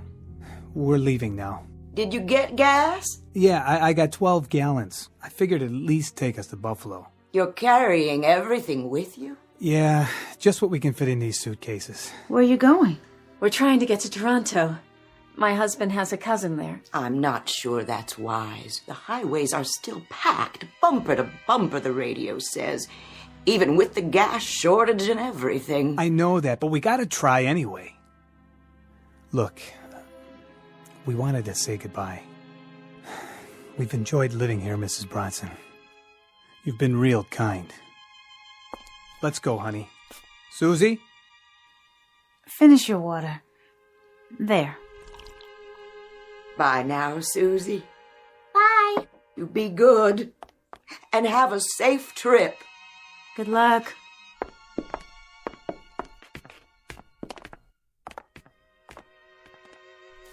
And now we are two. They were the last? The last. The building's empty, except for you and me. What happens now? I don't know. I heard on the radio that they'll only turn the water on for an hour a day starting tomorrow. They said they'd announce what time. Aren't you going to leave? No, of course not. You'll stay here and paint your pictures no matter what, won't you? For a while, I suppose. I'm not sure what I'll do later. Like this new one, with all the colors. What is it? Can't you tell? Well, it does look like... It's the sun, Miss Bronson, the sun. Oh, my dear. Why do you keep painting that? I can't help it. But I keep getting this crazy thought, Miss Bronson. This crazy thought that I'll wake up and none of this will have happened. I'll wake up in a cool bed and it'll be night outside. Wouldn't that be lovely? And there'll be a wind. Yes. And branches rustling. Shadows on the sidewalk. A moon. Oh, Norma. Traffic noises outside instead of all this nothing. Automobiles, garbage cans, milk bottles, voices, anything. Isn't it odd? Isn't it odd the things we take for granted while we had them? There was a scientist on the radio this morning. He said that it would get a lot hotter. More each day now that we're moving so close to the sun. And that's why we're...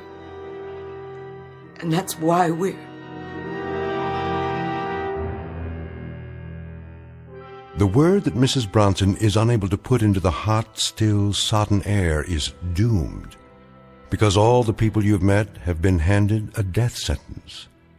1 month ago, the Earth suddenly, inexplicably, almost capriciously, changed its elliptical orbit, and in doing so began to follow a path which gradually, moment by moment, day by day, took it closer to the sun. It is 12 o'clock, but the 12 is midnight. There is no more darkness, no more night. And all the little luxuries like air conditioning, refrigerators, the insignificant devices we use to stir the air are now no longer luxuries. They happen to be pitiful and panicky keys to survival. The time is any time. The place is New York City. And this is the eve of the end. Outside, a city has emptied itself of its inhabitants. They have trekked north toward Canada in a hopeless race against a sun which has already begun to overtake them. This is a world of heat, a brilliant white orb that draws closer with every tick of the clock. It is high noon, the hottest day in history. and you're about to spend it in the Twilight Zone. And now, The Twilight Zone and our story, Midnight Sun, starring Kim Fields, with Stacy Keach as your narrator.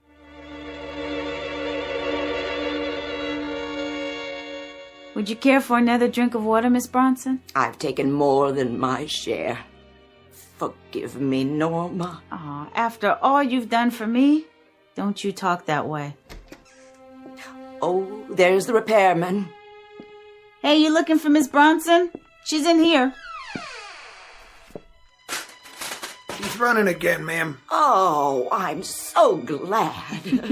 I tell you, I wouldn't sign no guarantee as to how long she'll run, but she shouldn't give you any trouble for a while. Oh, that's such a relief. You don't know. Yeah, I do. I've been to 4 buildings already today. People treat me like I'm a lifesaver or something. You are. Hey, I'm only doing my job. I don't like to ask, but was you going to pay for this in cash? I have a charge card. Well, the boss says I should start collecting in cash. On account of the banks shutting down and everything. What? Is that true? I didn't hear anything on the newscast. I know they cut back their hours. Yes, ma'am. Most branches don't open at all anymore. And cash machines? Forget it. The gangs are hauling those away right and left. It's a cash business nowadays. So, we've been working around the clock. Have you? Refrigerators breaking down every minute and a half. Everybody and his brother trying to make ice. Then, with the current being shut off every couple hours, that's tough on the machines. You know, the compressors. You can't get decent copper tubing to save your life. Look, Miss Bronson, about the bill. How much is it? I gotta charge you $100. For 15 minutes work? For 15 minutes work. Most outfits are charging double that. Triple even. It's been that way for a month. Ever since the thing happened. I don't have any money left, but... What are you doing? This ring is gold. Don't, Miss Bronson. It's worth a lot more than $100. It's priceless. Put it away. Go ahead, charge it. I ain't taking a lady's wedding ring. Goodbye, Miss Bronson. Good luck to the both of yous. Thank you. I'm in no hurry to get back out there, let me tell you. Look at that sky. I don't think I ever saw a white sky before. Is that what it is now? White? I'm gonna try to get my family out tonight.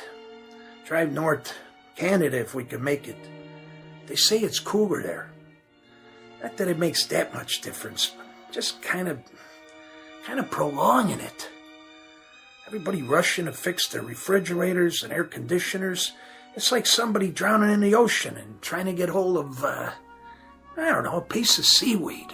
I'm sorry. I didn't know what else to do, so I called you. It's nuts. Just prolonging it, that's all. Lordy, it's hot. How do you paint a white sky, Norma? You can't. Not really. Just layer on a lot of paint with a palette knife, swirl it around, mix with some yellow and magnesium, maybe cobalt blue highlights. I'm running out of all of them. I think I got 1 tube left of each. Then what will you do? Paint the things I used to paint, I suppose. I'd much rather do that anyway. If I can remember. That kind of white you're talking about. It's a color that's not supposed to be. That's what I think. It's not the same as you see in flowers, in things that are alive. I know. It's actually no color. The complete absence, at least on the canvas. With light, it's different. Then it's all the colors of the rainbow, but as if they're on fire. So bright you can't tell them apart.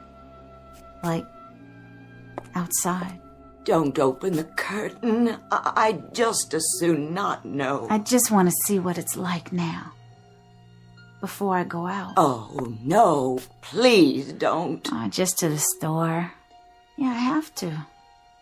Before things get any worse. What are they saying on the radio? I'll check. Ladies and gentlemen, this is WNYG. Please remain off the highways until further. You hear that, Norm? And now the weather forecast from the Director of Meteorology. The forecast for tomorrow is... The forecast for tomorrow... Sounds like he's losing it too. Well, just what did you think? Hot. What is he talking about? I don't care. Who are they kidding with this stuff? Ladies and gentlemen, tomorrow you're going to be able to fry eggs on the sidewalk. Heat up soup in the ocean and get yourself the sunburn of your life just by standing still in the shade. Turn it off. Wait, I want to hear this. What? Stop it! You're going to cause people to panic. What do you mean, don't panic? Who's left to panic? Ladies and gentlemen, I'm told that my departing from the script might panic you. But my name's not Orson Welles, and this isn't an invasion from Mars or some such. That's it. I'm pulling the plug. Don't you try it. Excuse me, ladies and gentlemen, boys and girls, but it's my contention that there aren't 12 of you left in the city who are listening to me anyway. So I'm starting a special contest right now. Anyone within the sound of my voice can tear off a box top. Oh, no. Make that the top of their thermometer. Mail it to me. I'll send them my own specially devised booklet on how to stay warm when the sun is out at midnight. Now, maybe I can find a couple of commercials with real pizzazz for you. How about a nice cold beer? Wouldn't that taste just great right now? Let me alone. Fool, stop it. Do you hear me? Let me alone. Come on. I said let go. You see, honey, you're not the only person who's frightened. What about you? How much longer can you go on? As long as I can. There isn't much choice, is there? So you can keep painting your pictures. Oh, I don't know that I care about that now. But you should. They're a record of how it was. I suppose. But there's no assurance that anyone will be around to see them, is there? Then why do you still paint? Because I always have. It's the one thing I can do. Even if it doesn't matter to anyone else. I don't know how you keep going. I really don't. Neither do I, Miss Bronson. Neither do I.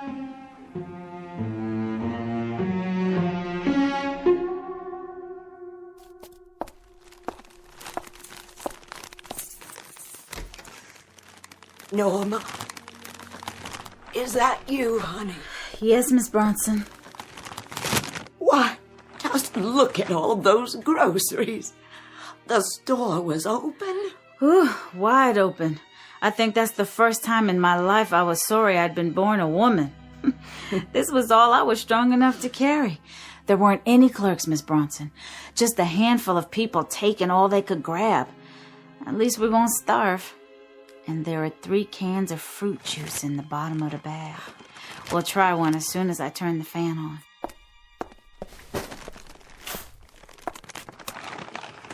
Fruit juice. Oh, Norma, do you think we could open one now? Of course we can open one now. Where's your can opener? In the other drawer. Go ahead while I put the food away. May I? I can do it for you. No, let me. Oh, I'm terribly sorry. I'm acting like an animal, aren't I? Like a frightened woman, that's all. You should have seen me in the store, Miss Bronson, running down the aisles. I mean running. This way and that way, knocking things over, grabbing and throwing away, and then grabbing again. It was that bad. And at that, I think I was the calmest person in the store. One woman just stood in the center of the room and cried. Cried like a baby. Kept pleading for someone to help her. Go ahead. It's grapefruit juice. I can't just live off you, Norma. You'll need this yourself. We're going to have to start living off each other, Miss Bronson. Here's looking at you. Well then, here's looking at you too.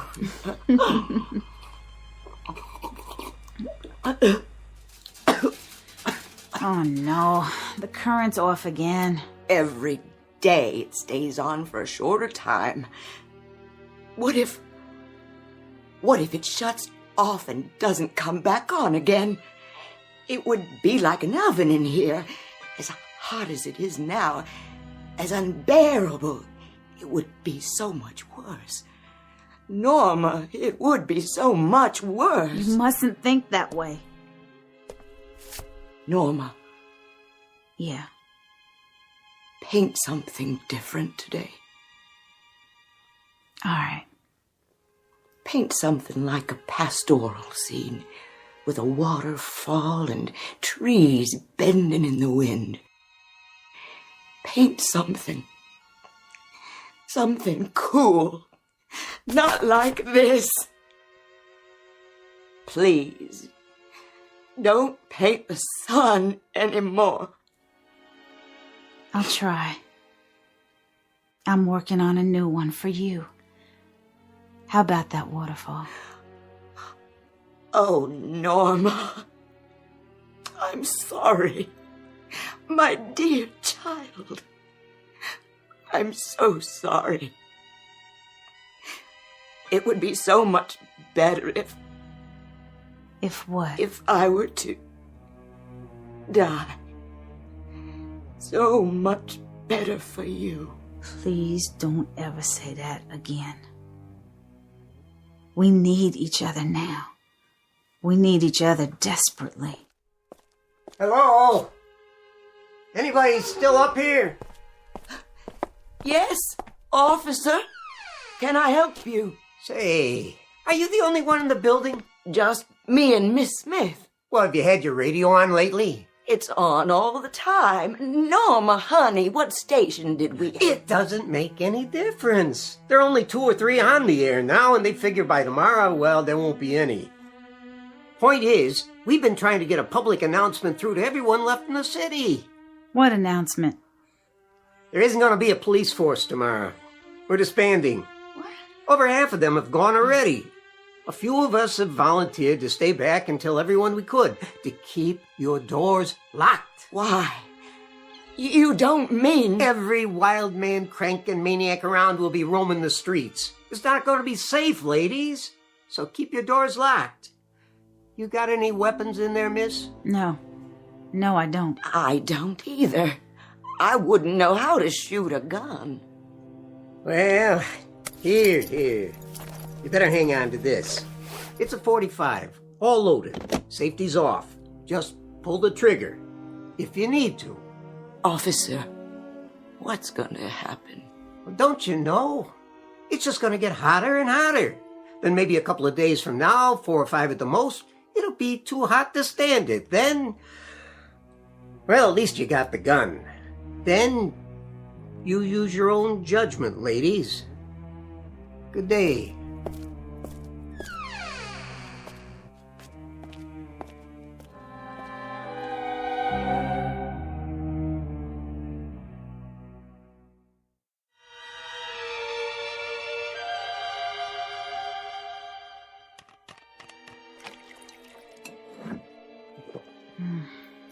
Warm.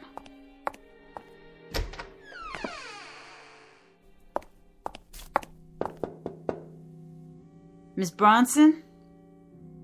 Miss Bronson? You all right? I'm all right. It's been so quiet. I haven't heard a sound. What time is it? My watch is running slow. About 3. 3 o'clock? Yeah. In the afternoon.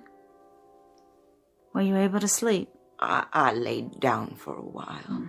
Good for you. I tried shutting the curtains to keep the light out. You had them open? I couldn't fight it anymore. It gets so stifling when they're closed. I guess it's psychological, isn't it? don't think there's much difference between out there and in here. What's outside will be in here soon enough. No reason to hurry it. What was that? Something fell. Oh, no. No, it was someone. Didn't you lock the roof door? Yes. No. I don't know. I can't remember. I thought I did. Come with me. Where are we going? To my apartment. They might not bother with this floor. They might see all the empty apartments and think everyone has moved out already. Now, Miss Bronson. Norma. Shh. What are we going to do? Hey. Who's in there? Somebody in there? What should we do? Don't make a sound. Come on out, Tootsie. I know you're in there. Come out and be friendly. Hurry it up, I ain't got all day. You come out, or I'm coming in. Did you hear that? I heard something. That was a gun. A big one. Yeah? What else you got in there? You got a bottle in there by any chance? A real bottle? Vodka, whiskey, rum, anything. I'm not particular. How about a little drinky? It's a .45. I'm pointing it at the door right now. Hey, I ain't so bad once you get to know me. Get out! Just get out. Leave us alone. Go downstairs to the front door, walk outside, and keep going. Don't look up at this window, and I'll forget about it. Okay, honey. I never argue with a lady who has a gun. He's gone. Of course he is. I'm so glad. I'm gonna put the gun away. Miss Bronson, don't open the door yet. Wait a minute. You can't come in here. I said I have a gun right here. Back off.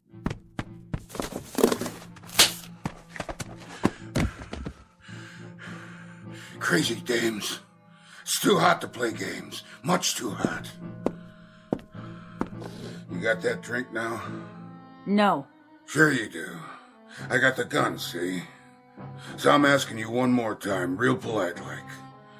You can make it easy on yourself or not. Don't make no difference to me. There's water in the fridge. You might have just said the magic word. It ain't cold. It's all I got. It's all she has. It'll do.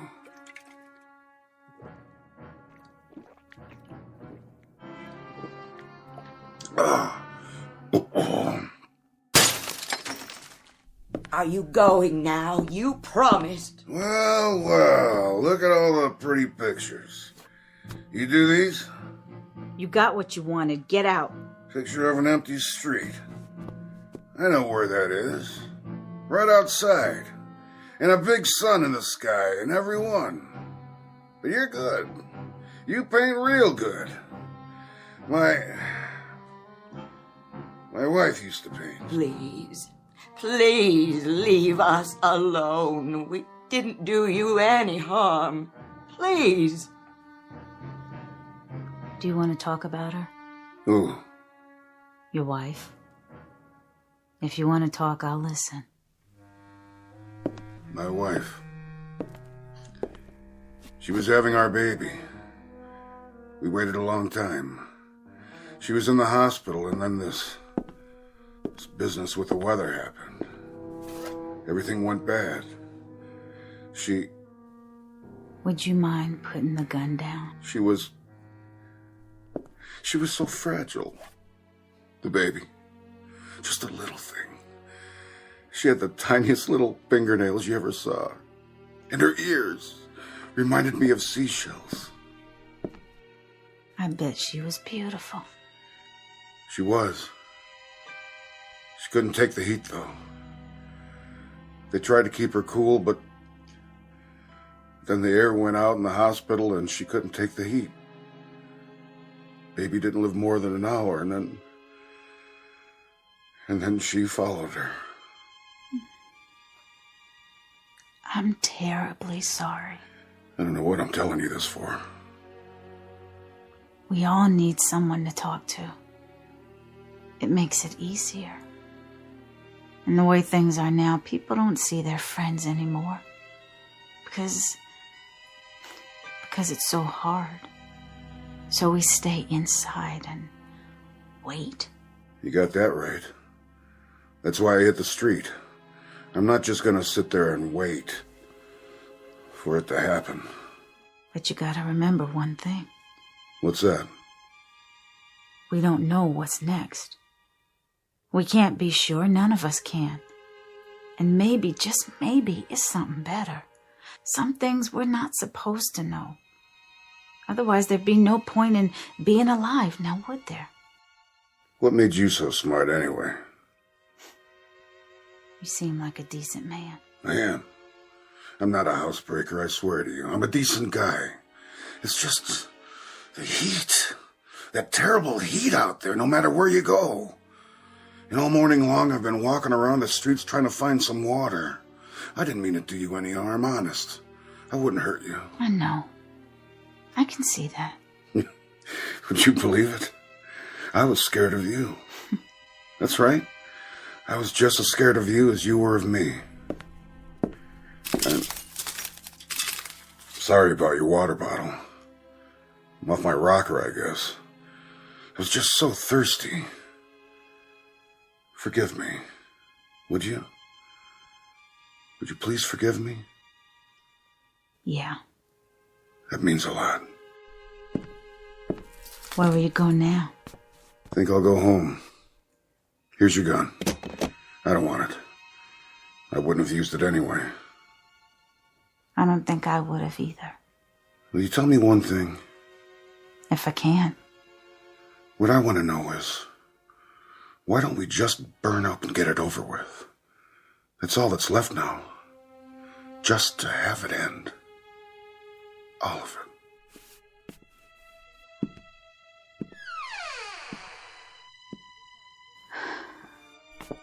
You okay, Miss Bronson? He's right, you know. About what?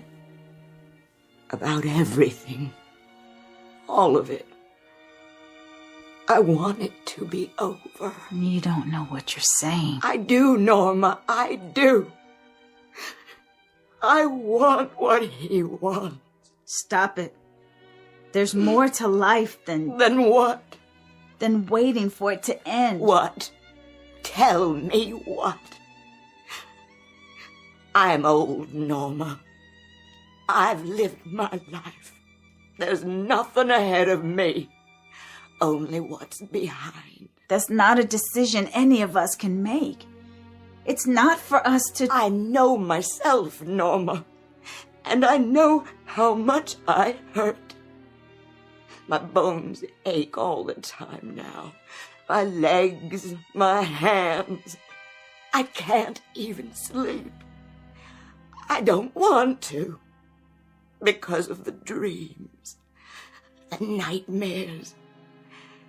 From now on, it can only get worse. And worse and worse. Until I pray I will not wake up.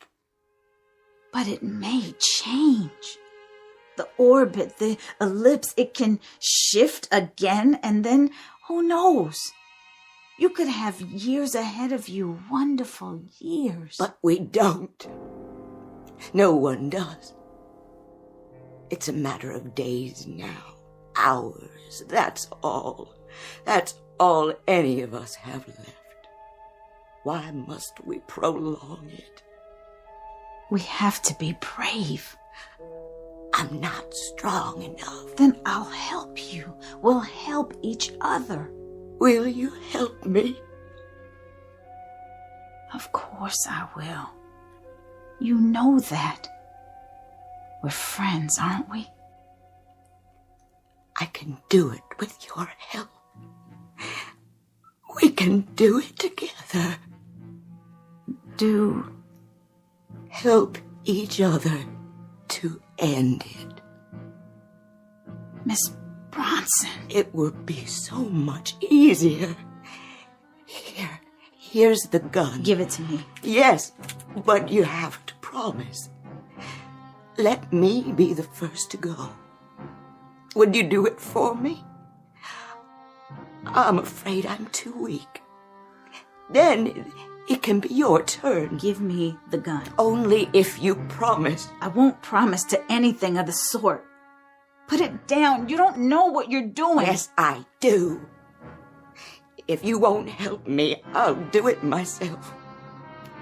I can work it. I watched you and the policeman. It's easy. Just cock the hammer. Miss Bronson, no!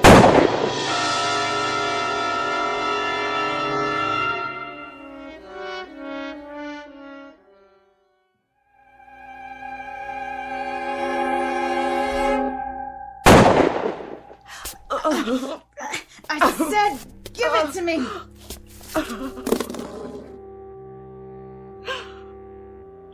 I'm sorry, Norma. So sorry. I don't know what I was thinking. I only know I can't go on like this. There. It's all right. All you did was make a little old hole in the wall. See? It went through your new canvas. Oh, Norma, what must you think of me? No harm done. I can fix it. I'll help you. It's your picture now anyway. What? I painted it for you. Norma, no. It was gonna be a gift. You shouldn't have gone to so much trouble. I'll set it right here so you can see it. Do you like it? Oh, I do. You'll have to be careful for a while, though. The paint's still wet. It's beautiful, Norma. You think so? I've seen waterfalls like that. You have? And you have too, I can tell. I was working from memory. I'm not sure when or where. There's one just like it near Ithaca, New York. It's the highest waterfall in this part of the country. And I love the sound of it. That clear blue water tumbling over the rocks. The wonderful, clear water. You hear it? I'm not sure. Oh, no. It's lovely. Just lovely. Why, do you know something? Why don't you tell me? We could take a swim. Now. I think you better leave the window closed, Miss Bronson. Let's do that. Oh, can we? Let's take a swim at the bottom of the waterfall. I used to do that when I was a girl. Just sit there and let the water come down on you. Miss Bronson! Miss Bronson! Miss Bronson! Take them! All the pictures, I want you to have them. Please! Please, take them! They're all wet. That can't be. They should have dried in this heat, but the paint is sticky. I don't believe it. It's melting. Gotta close the window and keep the heat out. The glass is so hot. Even the curtains. Help! Help! Fire! Help! Someone, anybody, please! Fire!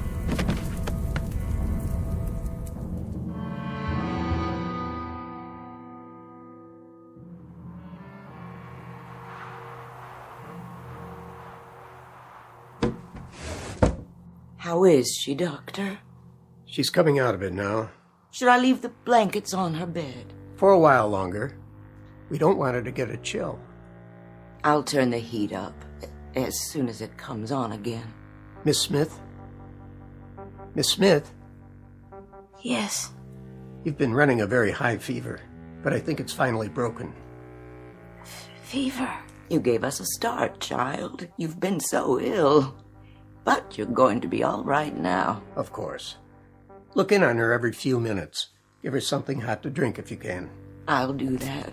I hope she'll be all right. Just let her sleep as much as she can. I will. I wish I had something left to give her, but the medicine's pretty much all gone now. You've done so much already, just stopping by. I know how hard it was for you to get here. Don't thank me, Miss Bronson. I've hardly done anything. Do you have to leave right away? It's snowing so badly. I'm afraid so. When will you be back to check on her? I'm sorry, but I don't think I'll be back this way again. Oh? I'm going to try to move my family south tomorrow. Oh, dear, is that wise? Well, a friend of mine has a private plane.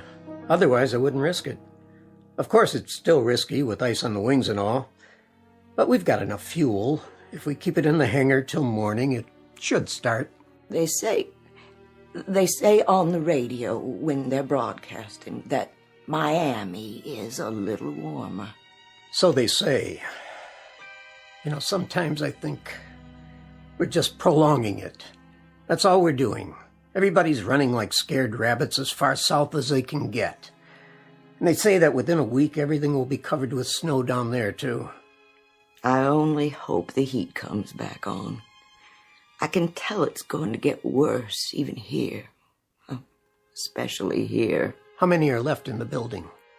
Well, the Schusters say they're going to move out if they can get their car running and find some gas. And then we'll be two. Just me and Norma. Radio station WNYG. We will continue to stay on the air for traffic advisories and other essential news, including weather updates. They're back on the air. Turn it up. This is a traffic advisory from the Office of Civil Defense. Motorists are advised to stay off the highways on all routes leading south and west out of New York City. We repeat this advisory: remain off the highways. Also, please conserve heating oil as government reserves are almost depleted. There was a scientist on this morning. He was trying to explain what happened. How the Earth changed its orbit and started to move away from the sun. He said that within a week or two, 3 at the most, there wouldn't be any sun in the sky. That we'd all freeze. Just like that. I know. That's what they say. I'll be going now. Don't forget your coat. And your muffler. God be with you. You too, ma'am. Both of you.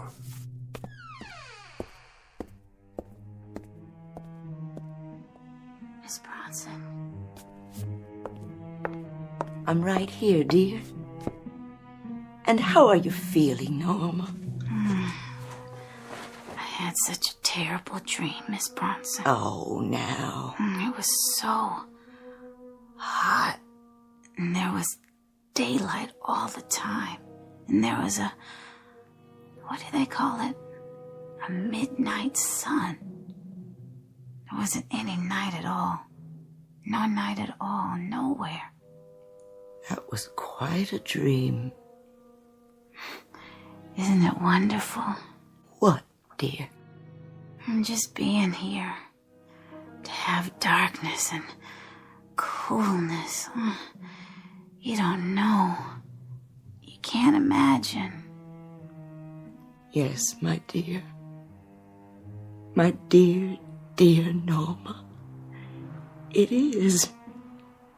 It's wonderful.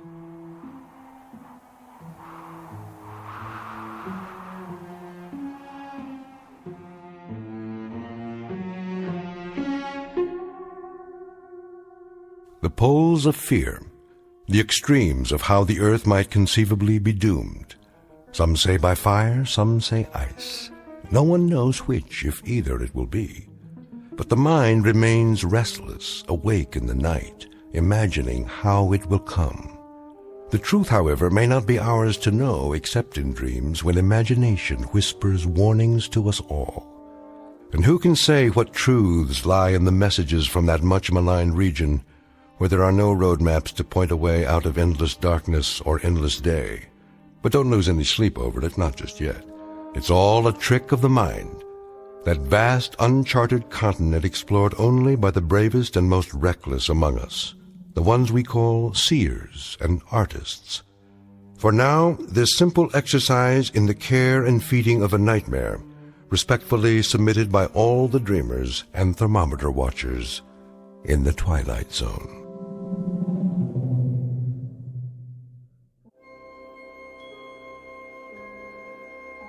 Hi, this is Carl Amari, producer of the Twilight Zone radio dramas. I'd like to take a moment to tell you about our official website at twilightzoneradio.com, where you'll get the latest news and information on these Twilight Zone radio dramas. Plus, at twilightzoneradio.com, you can digitally download 3 free episodes or any of our episodes for only $1.95 each. In this age of ever-changing technology, we've decided to make these episodes instantly available to you by making the Twilight Zone radio dramas a digital download-only series. This means that this series will no longer be offered on CD. The CD collections at our website are now being offered, while supplies last, at buy one, get one free. So be sure to get your favorites before they're sold out. Be sure to visit us often, and I'll see you in the zone.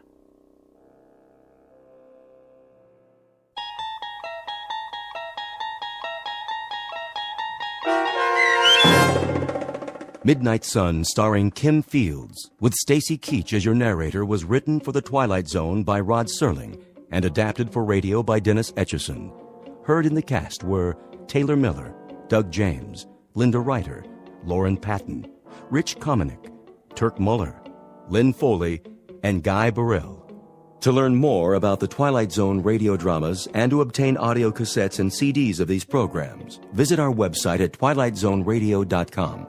The producers of The Twilight Zone wish to thank CBS Enterprises, Carol Serling, Dennis Etchison, Dick Brescia Associates, Claire Simon Casting, Don Longo, Terry Jennings, the American Forces Radio and Television Service, our sponsors, and our radio affiliates for helping make this series possible. This copyrighted radio series is produced and directed by Carl Amari and Roger Wolski for Falcon Picture Group. Doug James speaking.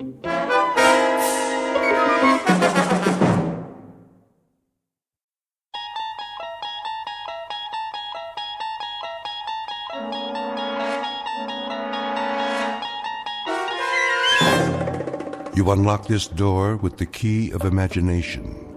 Beyond it is another dimension, a dimension of sound, a dimension of sight, a dimension of mind. You're moving into a land of both shadow and substance, of things and ideas. You've just crossed over into the Twilight Zone.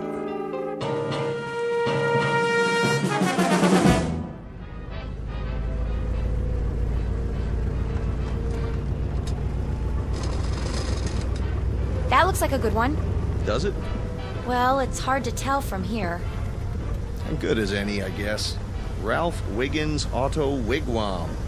Doesn't sound like an Indian name. No, wait. What's the matter? There's another dealer down the block. Honey, I don't know if we can make it. Or the one across the street. Look, Hennicut's Cut Rate Car Sales. I think I've heard of him. I haven't. We don't have much choice. This clutch is about to go. Turn in here, at the driveway. See it? Where? Past the billboard with the lights. Just in time.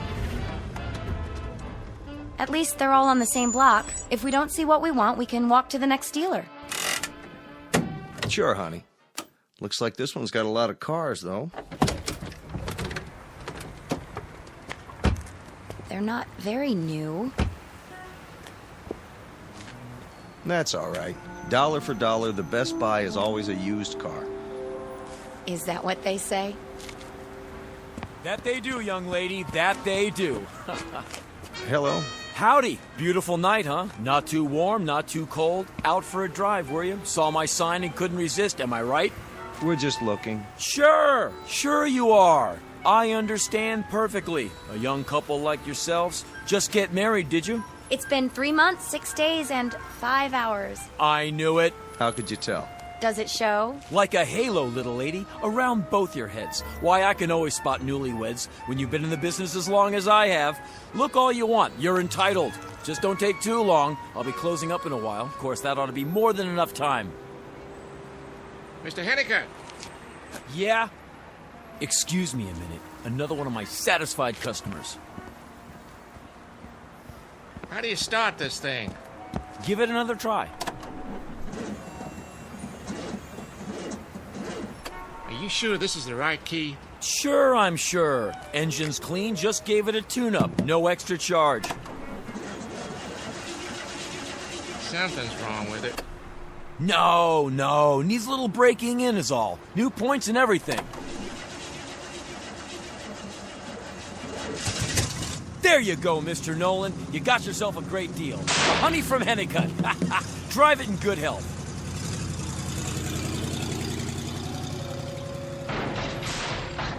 Whoa, too much power for him. Now, where was I? Oh, yeah. See anything you like, folks?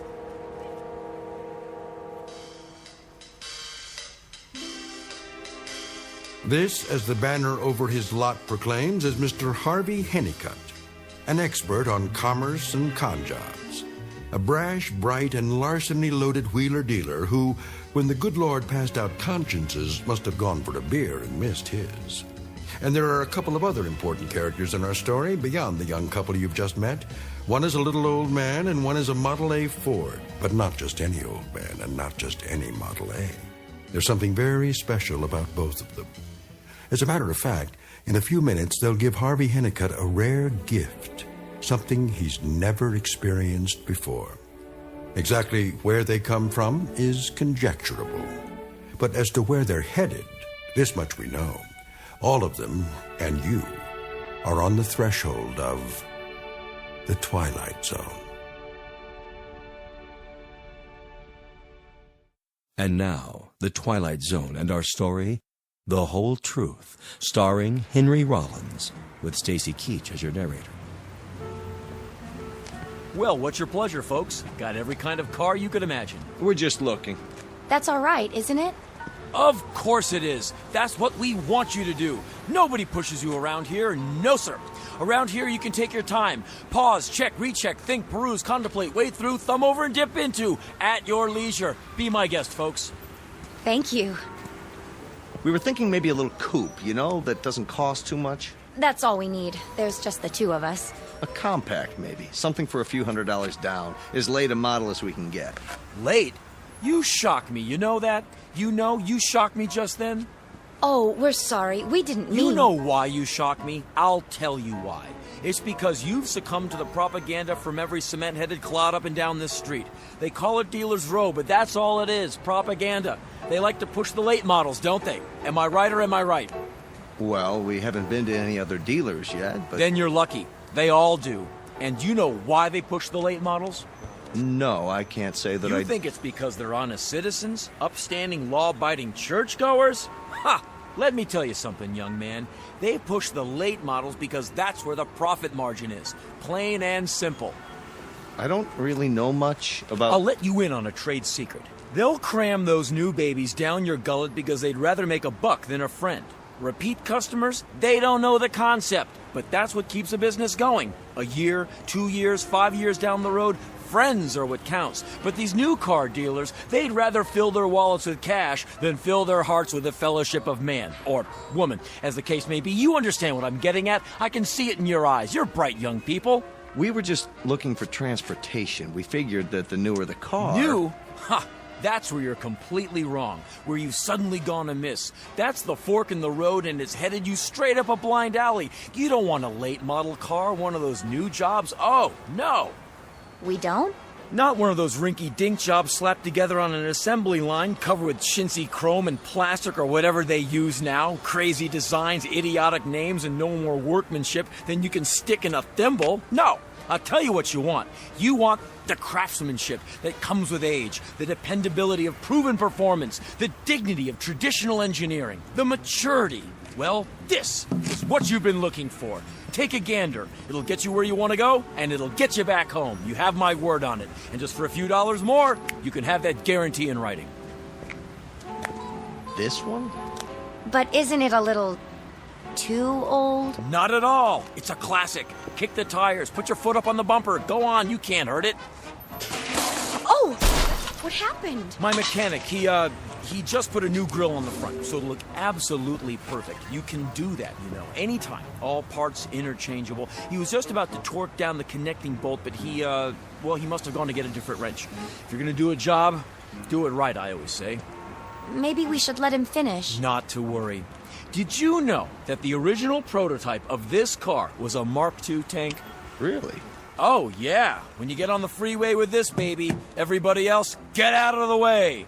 See where the gear shift is? That used to be a cannon.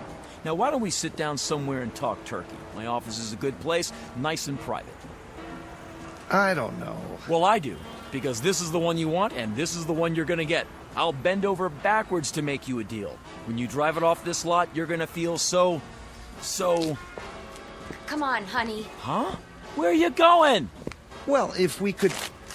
maybe if we could look it over first and then see what else you've got. What else?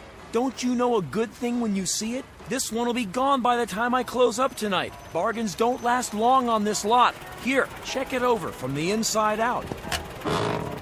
That's all right. No, I insist. Be my guest. Go on, slide in the front seat. Get the feel of it. Relish the luxury.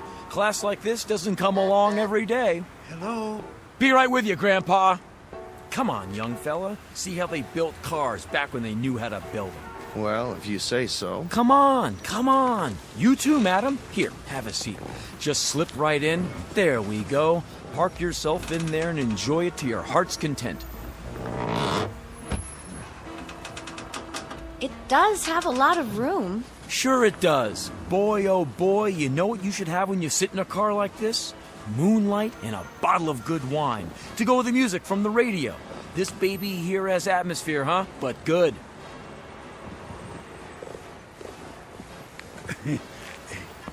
Are you Mr. Hennicutt?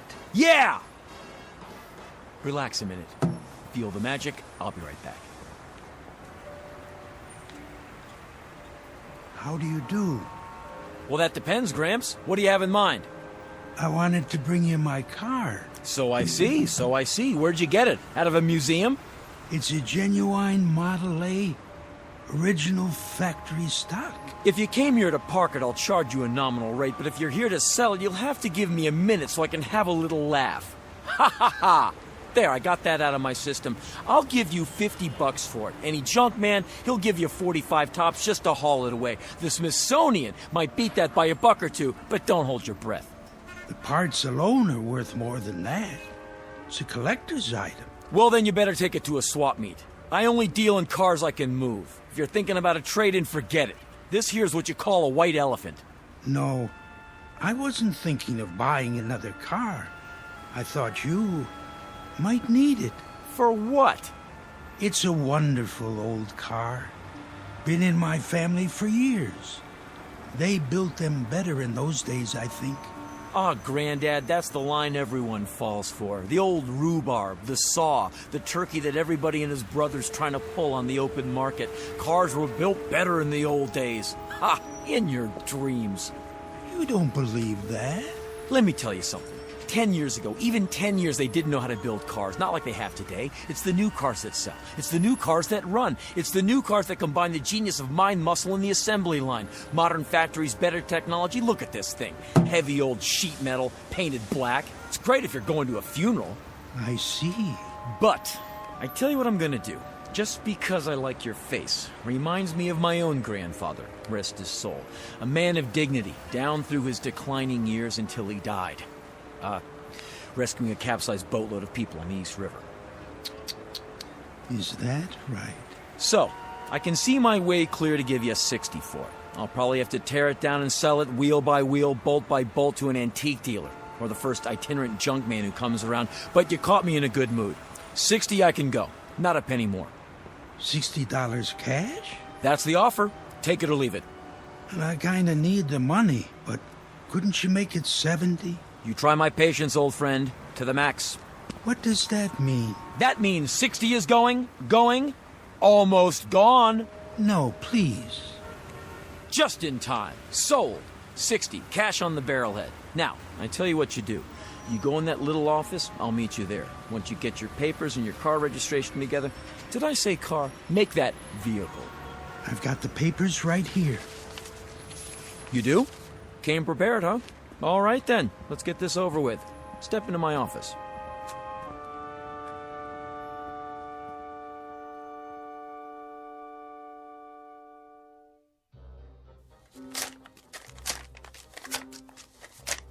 $50, $55, $60.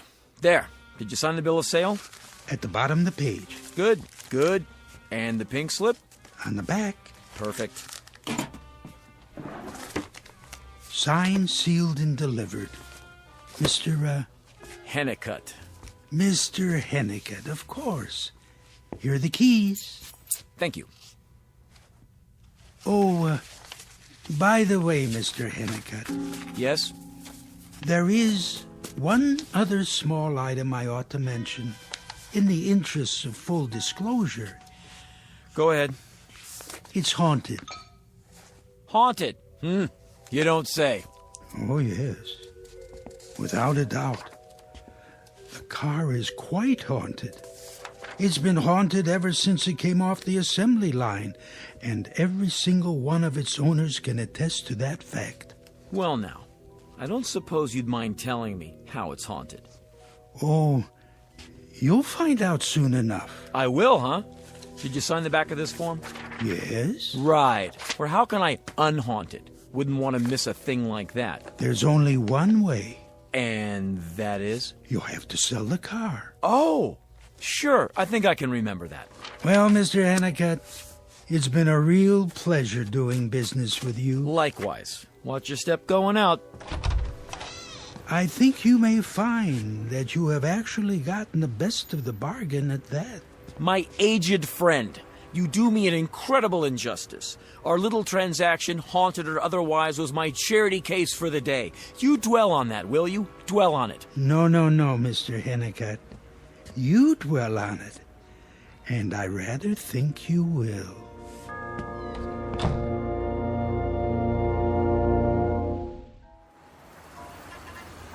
Well, folks, what do you think? I think we'd like to get out now. Oh, sure. I'll get the door for you. Slide this way. Ladies first. I don't know about the seat. It's not that comfortable. No? Maybe you were in the wrong position. I know you young folks like to snuggle up right next to each other, but the way you've got those bucket seats, of course you could adjust them, slide them any which way. How's the engine? The engine? Runs okay, does it? Oh, it runs. Definitely. Starts right up. How much is it? How much? With the down payment. Minus the trade-in, of course. You do take trade-ins, don't you? Sure. Sure I do. Take anything I can get, hose it off, polish it up, and turn it right around. If it's too far gone, I wholesale it to this guy in New Jersey. What he does after that is none of my business. What? I mean, well, you understand. After that, it's not my worry. Of course, I cherry pick them first. If some little old lady had it locked up in her garage, then it's worth more than Blue Book. Naturally, I don't tell her that. I beg your pardon? What am I saying? Sorry, lost track for a minute there. You got a trade-in, do you? Oh, yes. Over there, one we drove in, remember? Sure, I remember. Anybody get hurt in that accident? What? At least it's clean. Bobby washes it every weekend and waxes it once a month. Then if you like it so much, why get rid of it? Well, it does need a little work. I just don't know how much more money we should put into it. A little work? I heard you coming. Tranny shot. You need a long block plus new shocks. And those brakes. Sounds like fingernails on a blackboard. All right, then. Without the trade-in. For the one you showed us, you don't have a price on the windshield. This car? Yeah, how much is it? It's not for sale. Why not? Well, I don't know. But it's the car we were just sitting in. Wine, music, atmosphere. Yeah, sure. The one you were pushing so hard? You made it sound so nice. I know, but I guess I'm not pushing it anymore. Something wrong with it? Are you kidding? It's a wreck, a rum-dum. But a minute ago you said... I know what I said, but it hasn't got any points. It hasn't got any rings. It hasn't got any plugs. It eats gas like it owns every oil well in Texas. Just joking, folks. Don't know why I said that. But the tires. Now, the tires are... completely shot. Re-grooved and painted black to look new. Plus the chassis bent. Got rolled so bad we had to weld the frame together from 3 chunkers. So, could that cause a problem? I'll handle this, honey. All we want is something to get us around. Oh, it'll get you around. It'll get you around half a block and then it'll stop cold. You'll have to tow it in and the repairs will cost you double what you paid for it. It'll get to be a regular habit, every 3rd Thursday of the month. Well, in that case, what else have you got? What else? Oh, well... You must have something in our price range. Well, to tell you the truth, I haven't got anything worth the time it would take to show you. Say, what kind of place is this? Just what it looks like. Everything in this lot should be condemned. I got more lemons per square foot than a fruit grower in Salinas. Listen, kids, take my advice. What you ought to do is, you ought to hit one of the honest dealers. Somebody who'll stand behind his product. And remember, you get what you pay for. Find something you really like and make an offer. Start with 20% off the sticker price and don't drop below 10. Just don't come around here anymore for your own good. Okay, buddy, we'll do that. Come on, honey. What am I doing? Hey! Yes? If you really want to make a good deal... Let's walk over to Ralph Wiggins and see what he's got. Good idea. You mind if we leave our car here for a while? Why would I mind? I got about as much business tonight as a dentist in a graveyard. What got into me?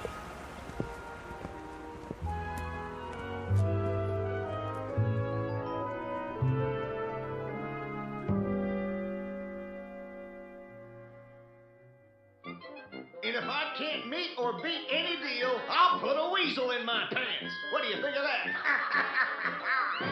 And now back to our feature, Wagons Ho, starring Fess Parker, Dan Blocker, Jonathan Harker, Chris Marker, and Iron Eyes Cody. Hey, boss. Huh? Oh, hi, Irv. What's up? Nothing. Just taking a break. Hey, sorry I'm late. I was out at the junkyard trying to find a hubcap for that Chevy. I got 2 while I was at it. Good. So how's the action tonight? Everything's pretty quiet around here. Hey, Irv. Yeah? You wouldn't believe what I... Believe what? Nothing. Go on, I can take it. What's the point? You won't believe me. Oh, that bad, huh? Live and learn, right, boss? Well, what do you want me to do tonight? Stand on the corner and wave him in? Hey, I could put on that monkey suit again. Nah, it's too late. How about trying to move that old Essex? Move it is right. It's not going anywhere on its own. Knock it down 100. Tell everyone it's the last of its kind. Well, isn't it? That's right. It is. So you don't have to lie. That'll be a first. But listen, you gotta keep that hood closed. When they can't see the engine for the rust, you gotta play a little hide and seek. What we got is a car that could have carried the French soldiers to the first battle of the Marne. Nice. I like that. Just don't go advertising the fact. And Irv, I want you to do something else. I want you to put a sign on the car that says it's for sale as is, no guarantees. You're joking. And while you're at it, open up both sides of the hood so they can get a look at what they're buying. You're not joking. Just do it. Yeah, sure. One question, though. Yeah? You want to sell it or keep it around for an heirloom? You're right, Irv. Why am I shooting my mouth off like this? Don't know what got into me. Very funny. I knew you were pulling my leg. Irv, do I look all right to you? What did you have for dinner? Oh, this is nuts. The power of suggestion or something. What is? Some old gleep that sold me the Model A out there. Oh, yeah, I was wondering where that came from. What should we do, sell it off for parts? You know, there's a car club meets every month. He was real nutsy. Comes in here with a song and dance about a haunted car. Uh-huh. Did you get what I said? Haunted. That's a new one. And I was stupid enough to stand there and listen to him. What I should have done was call up the booby hatch and reserve a rubber room for him. I get it. You had a little drinky, didn't you? Just a little one, right? No, Irv, not a drop. I'm as sober as a judge. Then maybe that's the trouble. There's a bottle around here somewhere, boss. Later. Go on out in case anybody shows up. I gotta make a call. Sure, boss.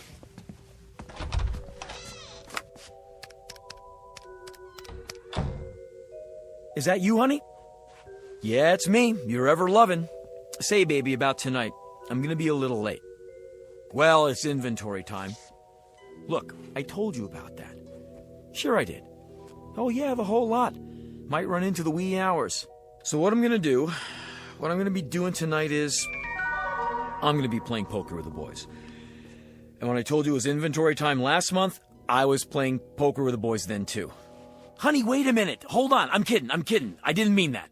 No, don't wait up for me because, oh, this is nuts. I'm the one who needs a rubber room. Must be sick or something. Yeah, I'm coming down with something. Look, what I'm really going to be doing tonight is playing poker with the boys. Oh, strike that. I'll call you right back. What is this? I got no control over what comes out of my mouth. No control at all.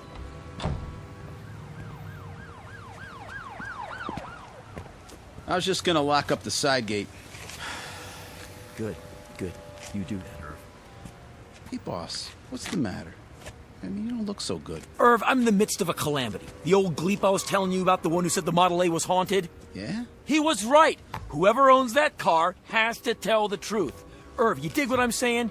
You ever hear of anything more ghastly? Me, Harvey Hennicutt. From now on, as long as I own that car, I don't have a choice. I have to tell the truth, the whole truth, and nothing but.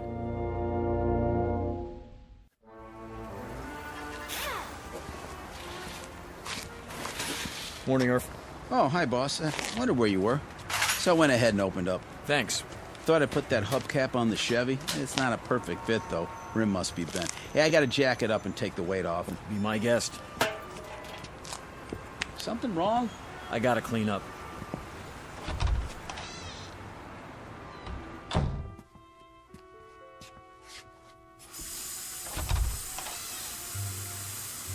Boss, what happened? Looks like you didn't get much sleep. She wouldn't let me in the house. Had to sleep in my car. No kidding. Gee, that's rough. Just let me make some coffee and change my shirt. I got major aches and pains. You ever sleep in the back seat of a Buick? No, I can't say that I have. Oh, boss, you got a message. Tell her I'm moving in with a friend for a while. That'll teach her. Sure, anything you say, only that's not it. Some politician called. He's coming by to look at a car. Said he'd be here around noon. What politician? I wrote it down. Here, Grimmy or Grimby or something. Grimbley? Yeah, that's it. He's coming here to get a car from me? Yeah, pretty neat, huh? Play your cards right and you can make a bundle. Oh, boy.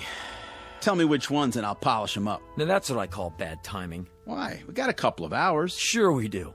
Something tells me this is going to be the hardest sale I ever made.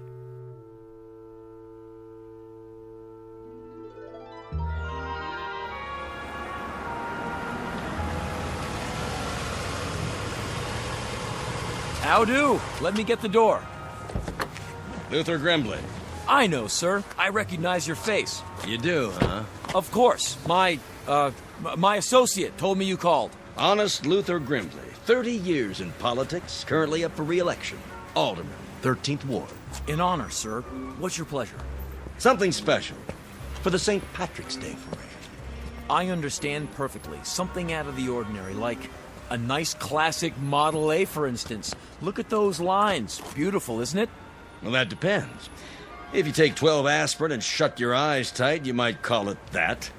But in the cold light of day, son, that's a wreck. Oh, I wouldn't say that. It's aged like a good wine. Gourmet cheese. Preserves Grandma used to make. It would be a novelty. How does it run? Well, I can tell you one thing. Yes? Out with it, son.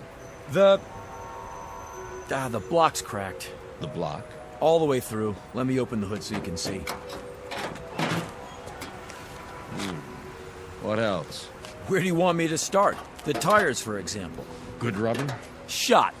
Dried up. Starting to crack. Still got some tread. Might be good for a while. A while? This car's living on borrowed time. Taking that into account, what's she worth? I mean, assuming some idiot wanted a really lousy car to use for a gag or something. So the photographers would put his picture in the paper. Maybe 500? $500? Well, it is unusual. Say 600? Why not 300? What? You don't understand. You see, this is a bad car. It's a lemon, unsweetened. Why, you dirty dog. You clever wheeling and dealing son of a gun. But that's the truth, the absolute truth.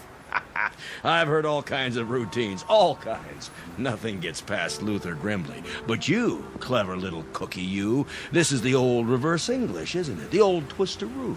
No, sir, that's not it at all. Why, you sharp-shooting devil, you knew I wanted it, didn't you? You knew, as soon as I laid eyes on it, something that would stand out. Tell you what, I'll give you $250 for it, mainly on account of its good politics to drive an old chestnut. The retired folks, the ones in the rest homes, they'll see that and it'll warm the cockles of their hearts. Make people realize I'm not getting rich off them. That I'm one of them. You want to give me 250 simoleons? Make that 225. Huh? I didn't notice the dent in the fender. Oh. Deal? 2 1/4? As is, no strings. You better trot out the strings right now, buddy boy. Trot out those strings. I want to know what I'm getting. Let's see here once. You're offering me 2 1/4 cash, as is, no returns. But... But what? Well...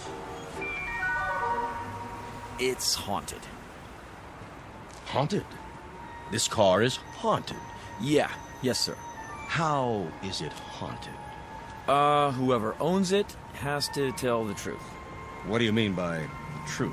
The whole truth, the real Megillah, and the only way you can stop telling the truth is to sell the car to someone else.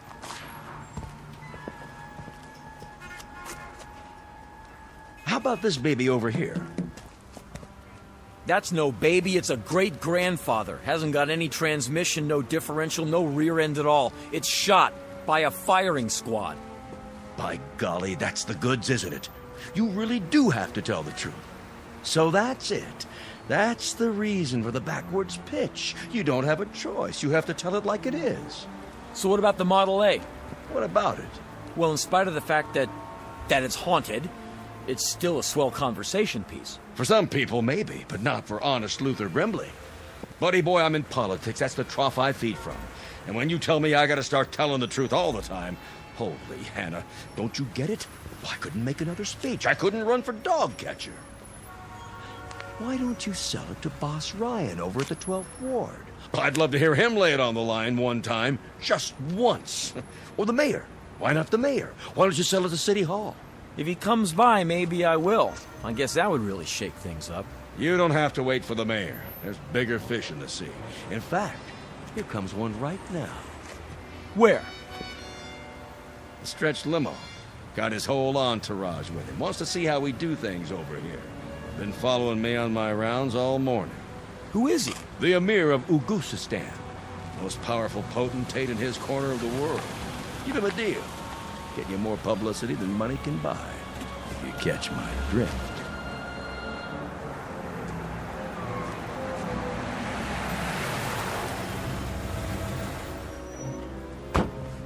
All right, get the camera set up. Over here is good. What's all the equipment for? We're eyeball news team. Give me a sound level. Where's the mic? Use the clip-on. Hey, what do you fellas think you're doing? It's all right, Irv. It's for TV.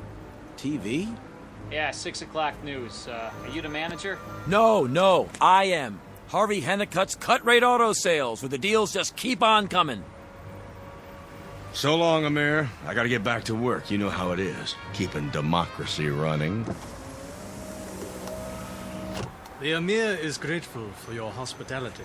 Anytime. That's the American way, huh, boy? You better believe it.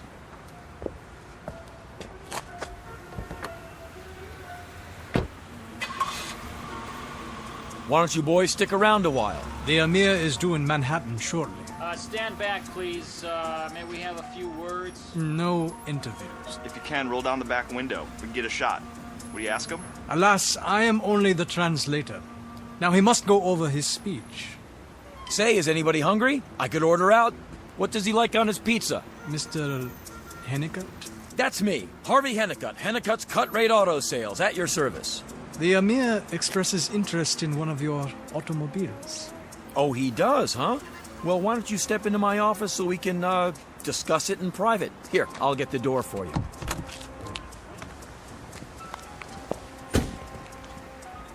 Get a shot. Follow them inside, handheld. Oh, no. Sorry, boys. All negotiations are strictly off limits, especially to the press. But I'll give you an interview just as soon as we're finished. Irv, get everybody an ice-cold Coca-Cola. Open the machine up on the house. Sure, boss. Coming right up.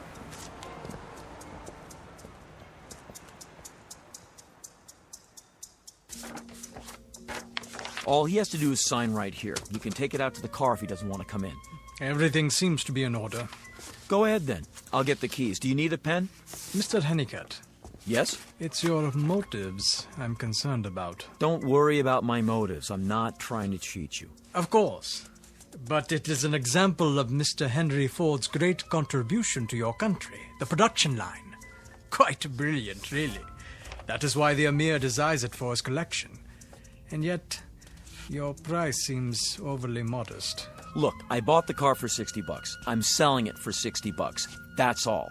I don't want to make any profit. It wouldn't seem right for such a special car and a special buyer. Take your time. Talk it over with your boss. That is not necessary. I am authorized to accept your terms, Mr. Hennicut. The Emir is addressing the United Nations in a mere 3 hours. Then we've got a deal? Cash is acceptable? In American currency? Is it? I've got the papers right here. Now, this is the bill of sale, this is the transfer of title, and this is the registration. Have your boss sign all 3 of them on the dotted line. I'm empowered to sign for him. Oh, no. The boss has to sign. You dig what I'm saying? Only the boss himself can sign. It's the way we do things in the U.S. of A. Ah, a memento, is that it? You are a autograph collector? Yeah, something like that. In that case, I'll take the papers to him. You do that, and tell him he's one lucky dog. What? I mean, you got $1 million worth of propaganda. You know that? All you have to do is tell your people back home that this is the kind of car the average American drives. Nothing too rich. We believe in equality. And truth. Most of all, the truth. Anything else doesn't go here. You tell your boss that. He keeps 1 copy, you bring the rest back to me, and that'll do it. Your boss will be the new owner of the car. In a minute, he can drive it right off if he wants. Drive it right off. I will tell him.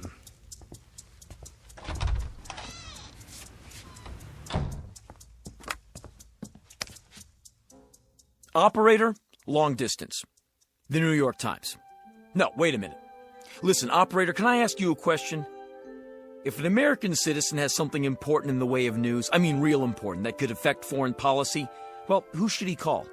That is, look, just get me the White House, will you? And tell him I'd like to talk to the president right away. I guarantee he'll want to hear this. It's important.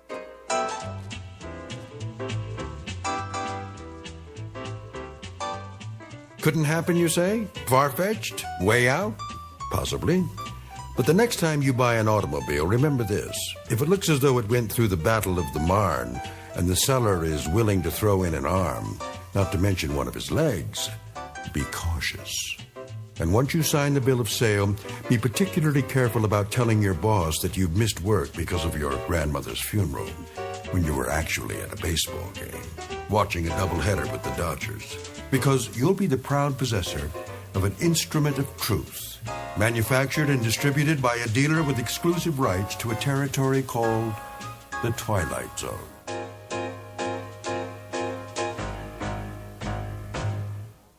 We'll return to the Twilight Zone in just a moment. You are about to enter another dimension, a dimension not only of sight and sound, but of mind, a journey into a wondrous land of imagination. Next stop, the Twilight Zone. Hi, this is Stacy Keach. I'd like to take a moment to tell you about our Twilight Zone website at twilightzoneradio.com. At twilightzoneradio.com, you'll find the latest information on these Twilight Zone radio dramas, including behind-the-scenes photographs, plus the newest product releases, trivia contests, ways to contact us, other Twilight Zone-related info and merchandise, plus links to other fascinating websites. So make your next stop twilightzoneradio.com. Visit twilightzoneradio.com to purchase these Twilight Zone radio dramas on cassette and CD, or call toll-free 1-866-989-ZONE. That's 1-866-989-9663.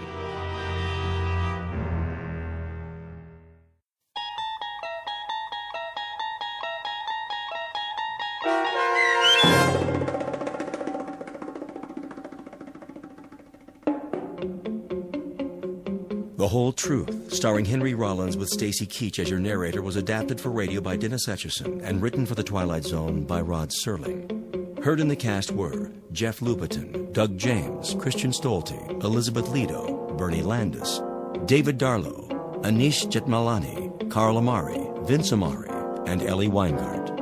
To learn more about the Twilight Zone radio dramas and to obtain audio cassettes and CDs of these programs, visit our website at twilightzoneradio.com.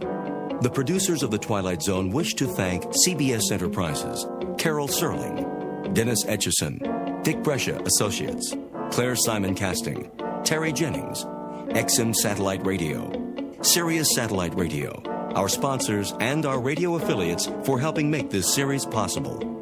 This copyrighted radio series is produced and directed by Carl Amari for Falcon Picture Group. Audio editing, sound design, Foley effects, and mix for the Twilight Zone radio dramas are by Cerny American creatives Craig Lee, Michael Slaybach, Bob Benson, and Jason Rizzo.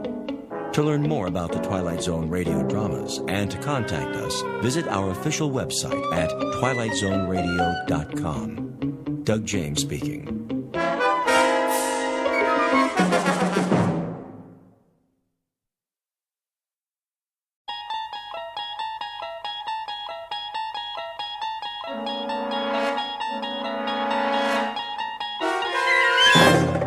You unlock this door with the key of imagination. Beyond it is another dimension, a dimension of sound, a dimension of sight, a dimension of mind. You're moving into a land of both shadow and substance, of things and ideas. You've just crossed over into the Twilight Zone.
Probe 7. Log entry 1411. Another waking period. Ship seems to be functioning perfectly as usual. Wish they could make cars this reliable back home. Oxygen supply, right on the button. Food supply, a little over. Something wrong with my appetite. Not enough exercise, I guess. I know. More workout time. Gotta stay in shape. Never know who I might meet in space.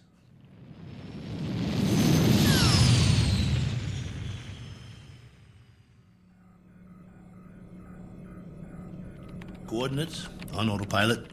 Propulsion system humming like a top. Pressure flow, output, all right on the money. Oh, come on, guys. You don't need a pilot up here. could have sent an unmanned probe. All I am is extra weight. Think how much farther this crate could go without me. Of course, you wouldn't have my brilliant observations.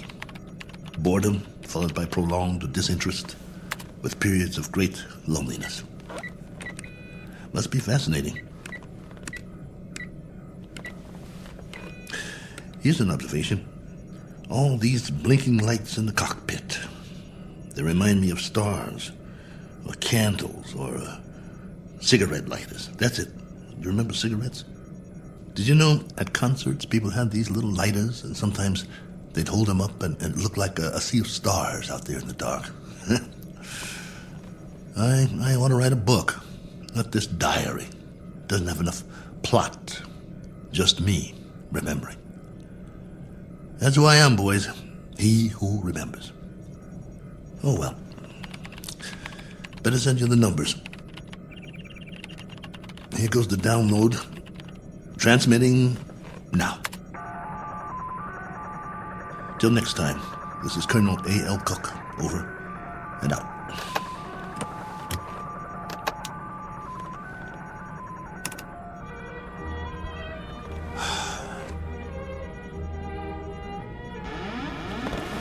Hold on, I think we've got a malfunction here. Some kind of overload. Yep, there's the power drain. Initiating diagnostics. No time for that. Switching to manual override.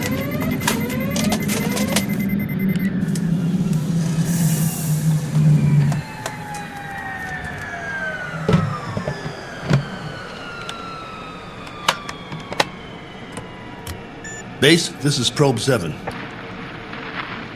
Probe 7, calling base. Come in. I've just lost a rocket tube. Can't handle this baby. Controls won't respond. Losing power fast. Have to set down on the nearest planet.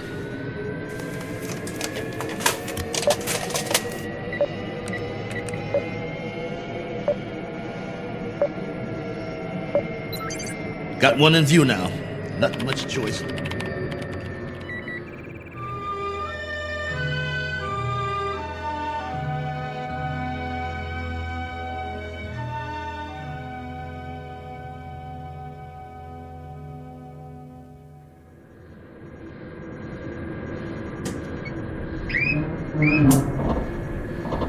Entering atmosphere.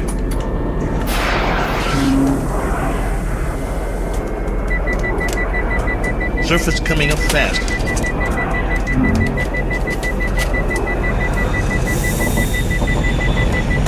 Can't slow down. No retro rockets.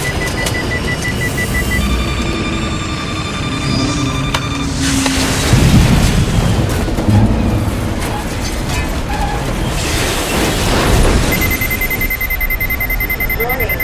System overload. Warning. System overload. Ship's about to catch fire. Base, do you read?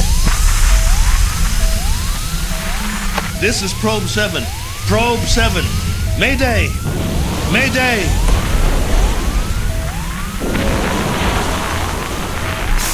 Mayday! Mayday!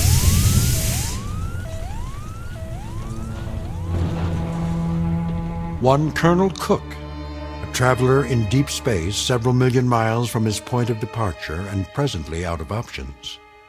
He set a course across an endless ocean in a one-man lifeboat, now scorched and broken on an alien shore. But even if he should survive, his greatest ordeal is yet to come, for he must face a far more dangerous challenge, an opponent more menacing than the cold, lifeless vacuum of space. He must face what awaits him on the other side of the bulkhead and do battle with the unknown. As soon as the dust settles, he will take stock of his plight with very little effort, a single 360-degree movement of head and eyes. For Colonel Cook has come to rest on a small, undistinguished planet not on any chart, one that is actually an outpost in the Twilight Zone. And now, The Twilight Zone and our story, Probe 7, Over and Out, starring Lou Gossett Jr., with Stacy Keach as your narrator.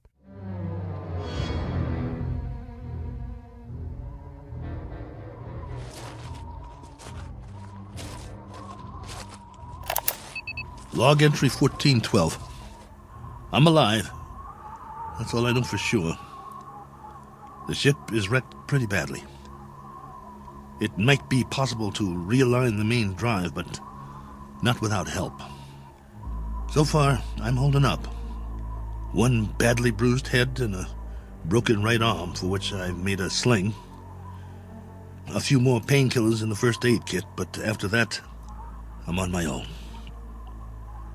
The planet has an atmosphere, so I don't need the pressure suit. That's another stroke of luck, if you can call it that. The terrain is desolate.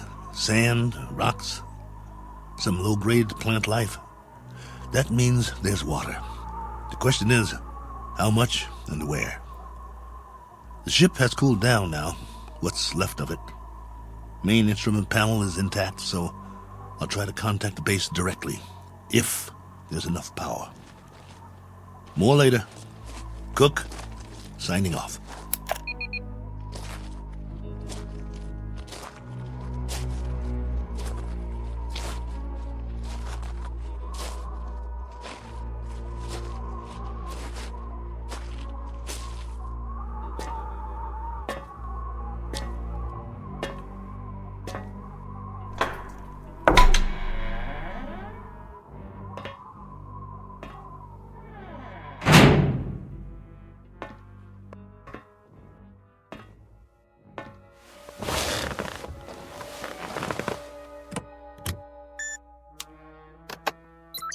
This is Probe 7.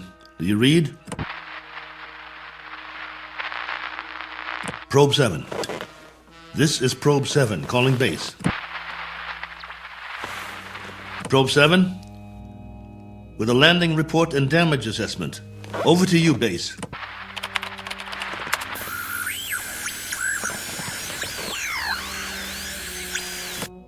This is Probe 7. Come on, base. I'm waiting. Probe 7, this is base. You're coming through low, barely audible. Blaine, is that you? Yes, this is Lieutenant Blaine. We read that you're... This is Cook, Probe 7. I'm glad to hear you. Cook? Cook, we thought we'd lost you. Your transmission was interrupted. Everything was interrupted. I'm lucky to be alive. Probe 7 made unscheduled landfall approximately 7 hours ago. What? Come again. Can't hear. I thought you said... I've crash-landed, Blaine, in another planetary system. Didn't have much choice. One of the thrusters broke off the ship. This planet is 92,900,000 miles from the nearest star. Good Lord, Colonel. We're having trouble seeing you on the monitor. Sorry, but I can't send or receive a visual. Most of my equipment was fried in the crash. Okay. How's your oxygen? And that's the least of my worries. There's an atmosphere here. I don't know its density or composition, but it's breathable. Probe 7? Probe 7, your signal's drifting. Can you increase power? Not much chance of that. Far as I can tell, this is the last of my juice, at least for now. I've got half a generator and 3 solar cells working. I was afraid it wasn't enough to get through it all. Okay. Can you effect repairs? Say again? Repairs. Can you make repairs? If you give me maybe 20 years, a good right arm, and a new head while you're at it, I might make a start. The bottom line is, I need help. Got that, base? Help. And right away. Probe 7, you're breaking up. Probe 7, are you there? Probe 7, we're having difficulties. All right, just stay there. Stay in transmission. Probe 7, we've traced your signal. We know where you are. Great. How soon can you send a ship? Colonel, I'm sorry to say we have nothing here that can reach you. What? You had several ships on the drawing board. Repeat, we have nothing available. Say again? All construction is suspended pending the current crisis. Ah, come on! Colonel Cook, I've been told you'll have to make the repairs yourself. Base, now hear this. I don't have fuel, no propellant at all. I left most of my rockets scattered across 50 miles of dirt and rock. All I have is a ship that looks like a jigsaw puzzle. As for the wiring, it's nothing but spaghetti. So when you say you've got nothing that can help you, you're telling me you're crossing off one spaceman permanently. Probe 7, we're having difficulty. Your words are breaking up. All right, Base. I'll give it to you in a few syllables. This ship isn't going anywhere.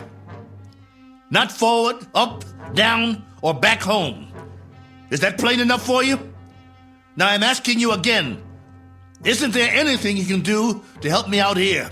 Or are you just going to write me off? Colonel Cook? There's the low power warning. I'm losing transmission. Got to sign off for now. I'll make contact again in 3 hours. Roger that, will you please, Base? We will stay on this frequency, Colonel, and wait to hear from you. Oh, just a minute. There's someone here who wants to speak to you, Colonel. Colonel Cook, this is General Larrabee. We understand the spot you're in. We wish we could help.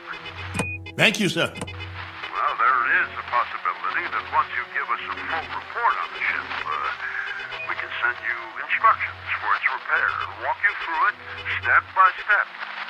That's still an option. Is it? Well, here's an option. Why don't I just build me a new one, General? I'll make it out of tin cans and chewing gum. I'll burn some circuit boards with a magnifying glass. That's a possibility, too.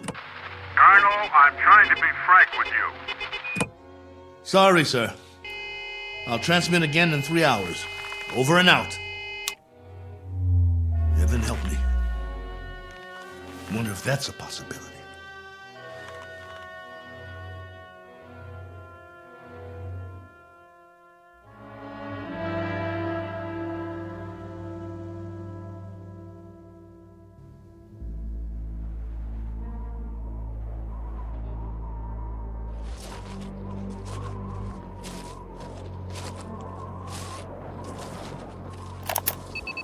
Log entry 1413. I'm standing on a hillside a few meters from the ship. You hear that? I think there's going to be a change in the weather. Back home we'd call it a sandstorm. Better head back soon. I see vines and some flowers down the other side of the hill. There's more life here than I thought. As to what stage of evolution it's reached, that's pure conjecture. No sign of animal life, but the vegetation grows thicker in certain areas, like the valley. Can't trust my leg yet. Better stay close to the ship. I've picked some plants for analysis. We'll see if there's anything edible. Hey! Anybody! Hey! Take me to your leader. I've got beads and wampum. Is anybody here?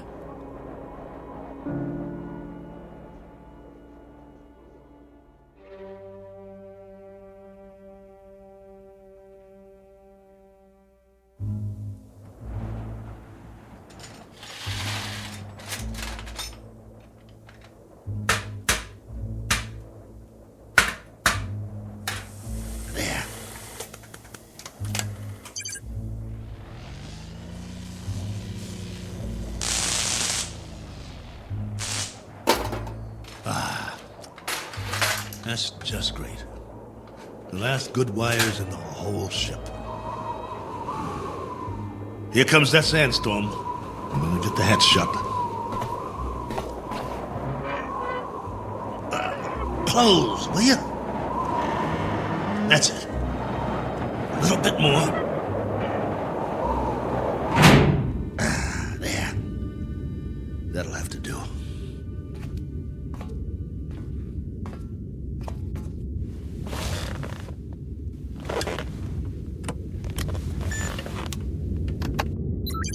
This is Probe 7, calling base. Probe 7 calling base. Over to you. If you read... We read you. We read you very well, Colonel. Ah, you've got the video going. For now, General, I've wired all the solar cells in the series. At the moment, I'm running off the storage batteries, though. It's almost night here. All right, tell us your situation, please. My situation? Yes. Any change, Colonel? I've done what I can, but I'd have to call it unchanged. The power level's higher as long as I charge up during the day, but I don't know how long that will last. At least, I've got you on the screen. Got to see another face, both of you. You should be used to solitude. You've been in space a long time. Yeah, I should, but that was different somehow. I was a big something in the middle of nothing. This, though, I've landed and it feels like I'm supposed to be somewhere, and I'm not. My memory of home is fading fast. Colonel, and the condition of the ship, still a total loss. Probe 7 is no longer probing, General, unless it's the few feet of dirt I tore up when I crashed. There is life here, like I said, vegetable life, pretty elementary. I've explored the surrounding area in all directions, but I can't get down to the valley with this leg. The gravity is roughly the same as ours. From what I can tell, the atmosphere is similar as well. At least, there's no pollution. I haven't started coughing yet. Describe what's left of the ship. What's left of the ship, General, is a few feet of bent-up metal. I told you, it's unrepairable. You're sure, Colonel? You're absolutely positive? There isn't one other section that's still intact. She'll do for a museum or a junkyard. Take your pick. As for me, I don't have the luxury of making a choice. Nor do we, Colonel. Nor do we. Right. The crisis. Listen to me, Cook. We've got a major problem here. Oh, you do? Since you left, we've had an international incident. A serious one.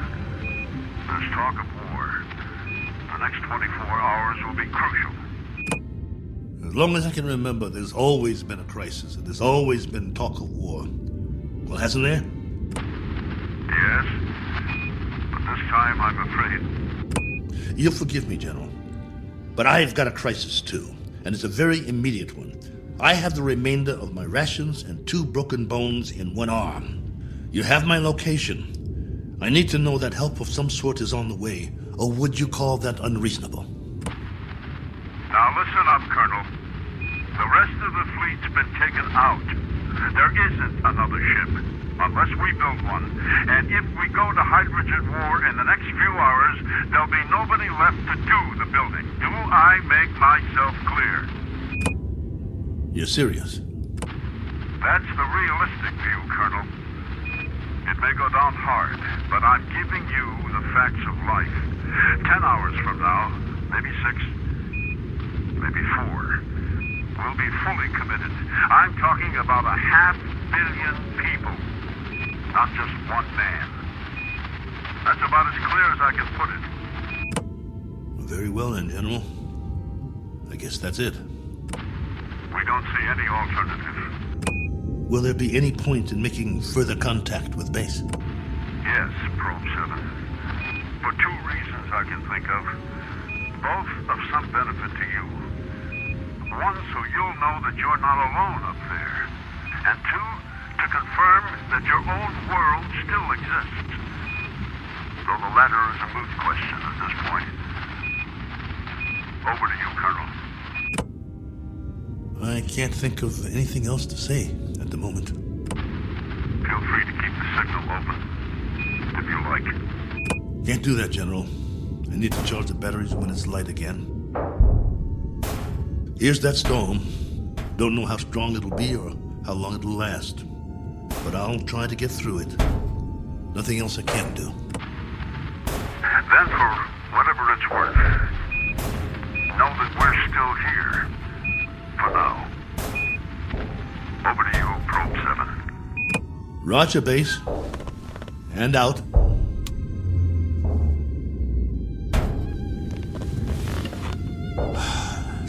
long night.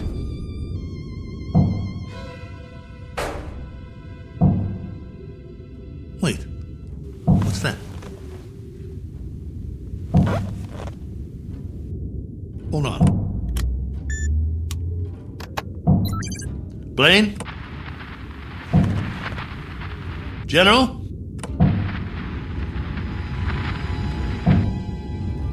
I wish you could hear this. There's something outside, I swear. Something or someone.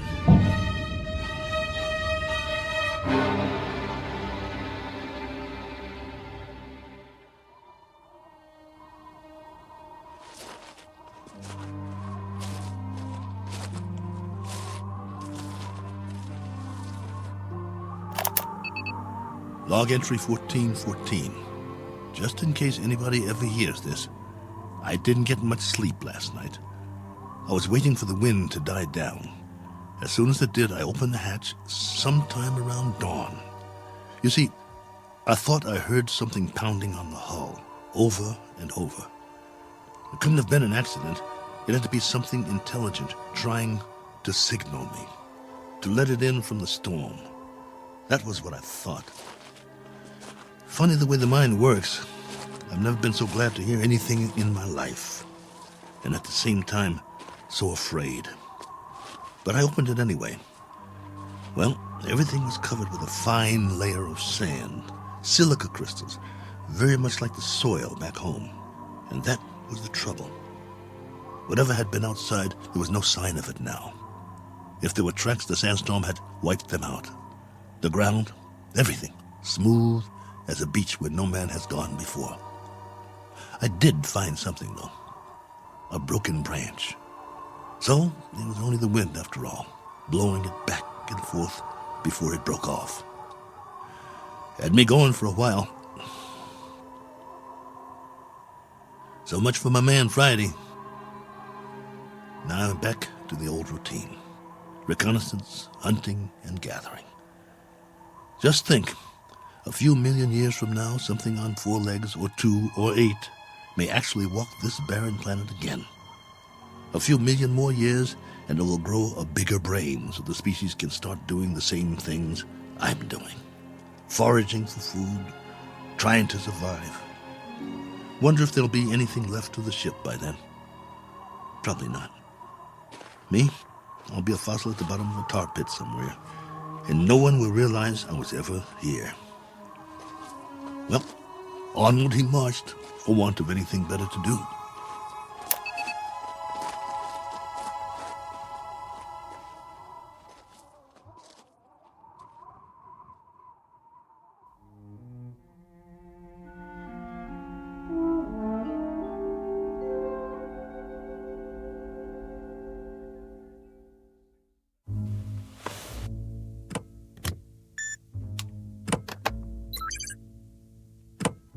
Blaine?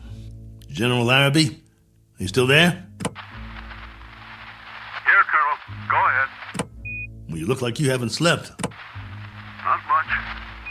And you? Not really. Up at dawn to do some hiking, north, east, south, and west. I had been hoping. Yes? Just a crazy dream I had. No sign of anything? It's a primitive planet. I'm very much alone here, after all. Oh, not completely. I've got a wind that sings sad songs and some scrawny plants that check me out every now and then as I walk by. There might be some fruit trees that are edible down in the valley, if they're not poisonous. But that's it. That's all of it. I'm truly sorry. There used to be an old saying, if life gives you lemons, make lemonade. The only thing wrong is I can't even find the lemons. But don't worry. I'll keep trying. Not that this will provide any vast solace to you, but at 9 o'clock this morning, Colonel, we went to war. And? The whole eastern seaboard went up. You mean all of it? The cities, everything. It took 12 minutes. Exactly 12 minutes.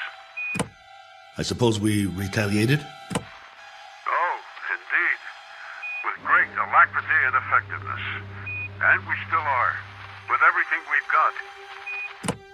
It was our old enemy? That's right, if it matters now. And the result of all this?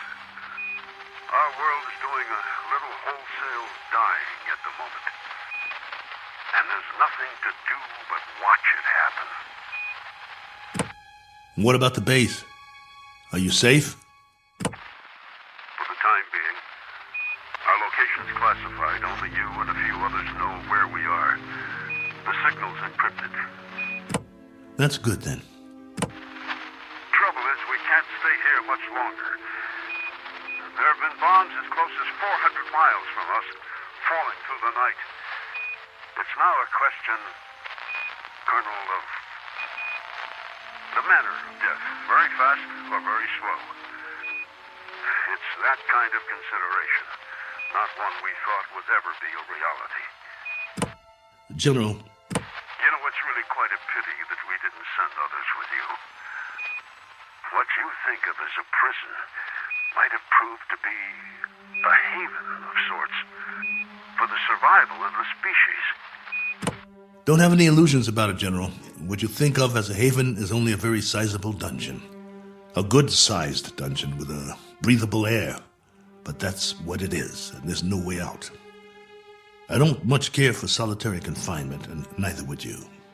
Unfortunately, both of us have very little choice in the matter. General, this is urgent. Give it to me.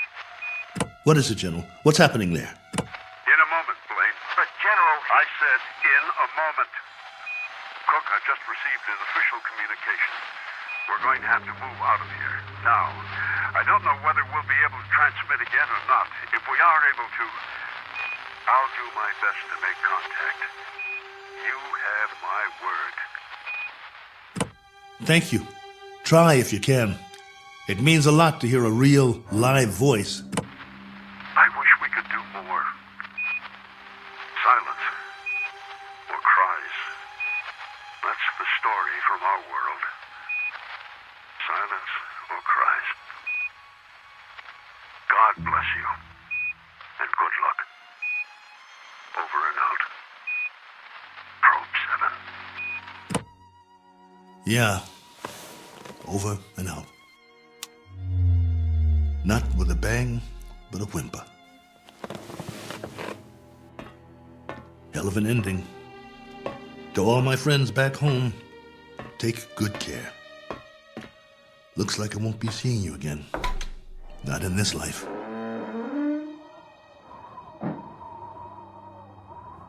Time to start a new project. Chapter 1. The Memoirs of Colonel A.L. Cook. And I've got a very good memory. You wouldn't believe the stories I could tell. Who knows? After I'm gone, maybe someone else will crash here and find it. A lifetime of memories. Every sight, every sound, all the way back to the beginning. The kids I knew, the girls I dated, my friends, mom and dad, the first job, all of it. Every detail recorded for posterity. Has anyone ever done that before? Maybe people who keep diaries their whole lives, except that no one ever got it all down. Didn't have the time. But I do. All the time in the world.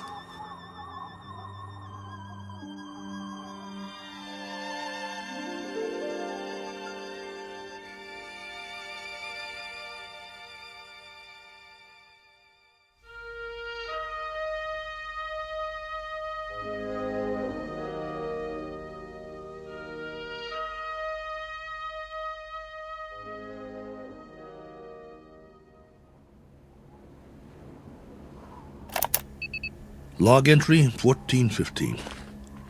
This one's for the record. A final official entry. From here on, it'll be the life story of Colonel A.L. Cook. Me, myself, and I. If for no other reason than to keep from going batty. But for now, it's a beautiful day. Here on Primordial World. Ship still standing, of course. You'd never know that's what it was. More like something from a scrap metal yard. The cost that went into building it, the man-hours, and for what? To come to rest here. A little way station that isn't even on the map. I'd call that a waste. Exhibit number 1 in the elephant's graveyard. Ever hear of that? They used to say there was a place where elephants go to die. Hundreds, thousands of them. A secret place off the beaten path. And there were bones and tusks. And once in a great while, someone would stumble upon it. Like the Sargasso Sea, where sailing ships caught in the kelp and were trapped forever. Well, maybe other travelers will end up here, gone to ground, never to move again. Eventually, there'll be a whole collection of them from all over. But remember, I was the first. I should scratch it in the metal. Cook was here. But I digress. This is still supposed to be my official report. The evaluation of the crash site coming up. The tail fin is all but covered by sand. Have to dig it out before the next storm. Then build some kind of windbreak or the whole ship might get buried. I could gather some branches, make one. There's more vegetation in the valley if I can get up and over. Now, that's odd. If there are no other trees in the immediate vicinity, where did this branch come from? The one that was banging against the hull last night. Unless something carried it here. The wind or oh well, maybe I just didn't notice before. That must be it. Rocks to the left of me, rocks to the right of me. One very dry, broken off branch in the sand. And what great sand it is. None better in the known universe. On sale at closeout prices. Note the fine crunch under my boots as I walk the proud land. The rare texture, the superb body. Why, it's positively... What in the name of... It can't be. It looks exactly like... No, I must be hallucinating. But this... impression... I could swear it's a footprint, a boot print, to be precise. A lot like my boot, in fact. But it's not one of mine, about 4 inches shorter. But that's what it is. It is! Now hear this. Now hear this. I've got company. I've got company. Hey! Whoever you are, come on down. It's open house at my humble abode. It isn't much, but it's home. Drinks on me. Meet your genial host. Please. Please let me see you. Here's another footprint. And another. And another. Where do they lead? Up the hill? Has to be since the storm, so there was something here. I knew it. Hey. I don't care who you are or where you're from. Let's shake hands and be friends. Don't you need a friend? I do. Come on, friend. We can talk. I've got some stories, believe you me. Where you hiding? Behind that bush? Ugh!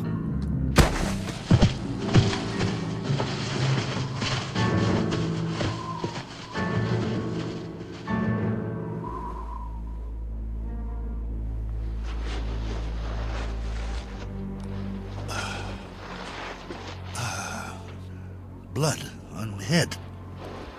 Something hit me. Why'd you do that? Probe 7, come in. Got to get inside.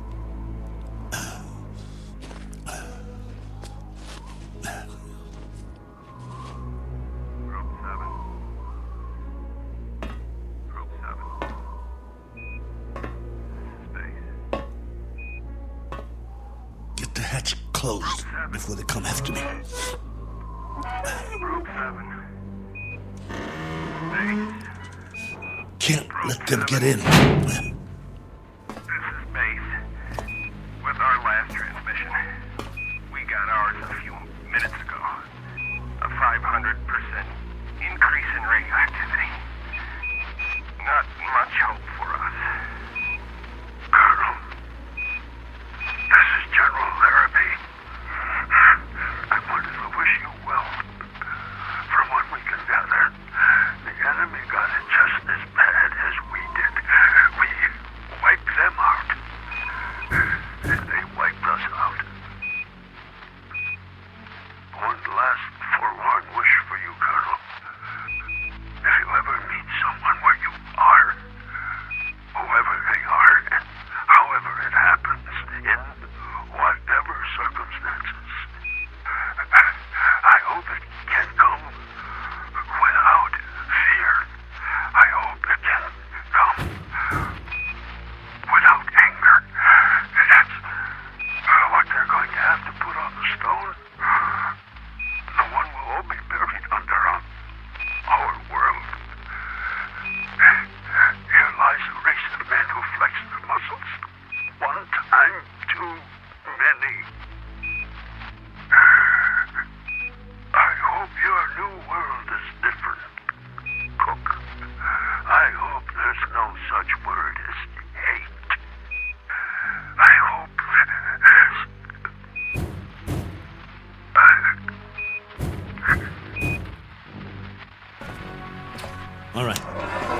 All right. I'm ready for you. You want in? Maybe I'll let you, and maybe I won't. It's up to you. You can be friendly, or you can be dead.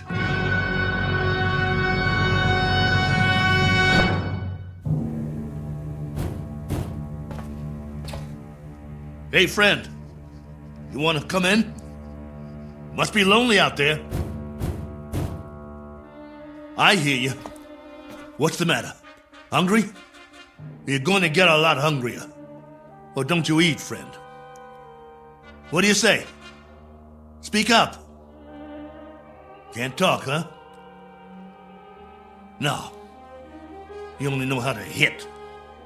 Take more than that to put me down. What'd you use, a tree branch? Not very friendly, if you ask me. Well, I've got a nice piece of metal in my hand, and I know what to do with it. Won't catch me again. This has been going on for hours. I don't know about you, but I need sleep. I really need it. Understand? Sleep. And this king-size bump on my head doesn't help. Tell you what, we'll make a deal. I give you one more chance to get away. Go hide, I don't care. You may not understand the language, but maybe you get the message. I'll wait a while and catch some sleep. Then when I wake up, I'm going to have a nice freeze-dried dinner. If I don't hear you out there, we'll forget the whole thing. You stay up the hill, and I'll stay down here. Just remember to keep your distance. Otherwise, I might have to come up there and teach you a lesson. A man's got to have his boundaries. Oh, God, I hurt. Want to sleep just for a while.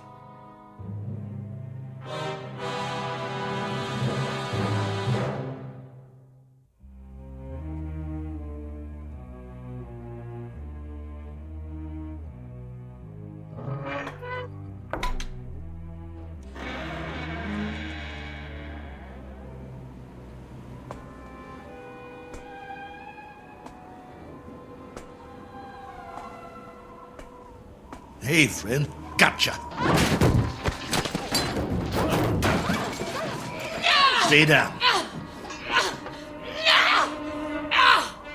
Pretty weak, aren't you? Let's see who you really are. いとこ見えなマンダ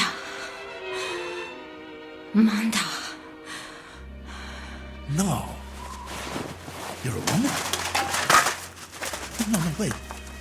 Let's talk. can't we talk about it?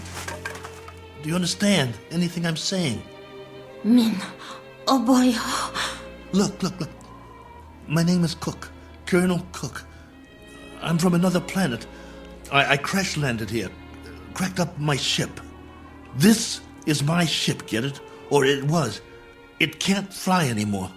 Now I'm just a wingless spaceman with no place to go and all the time in the world to get there. All right, be that way. I'm not going to hit you. I'm putting my weapon down, see? Oh, what difference does it make? You're probably an illusion, and those prints you left on the ground, they're illusions too. I've been fighting a running battle between fear and loneliness, and loneliness took the prize. You can disappear any time now. Any time at all. Go on. Poof! In a puff of smoke.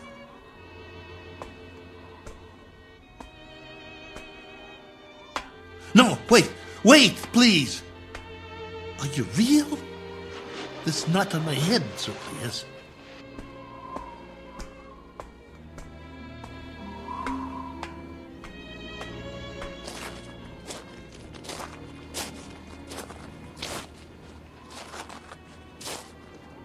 All right.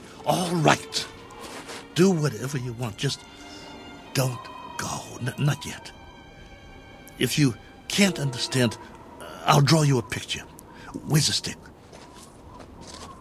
Look. Right here in the sand.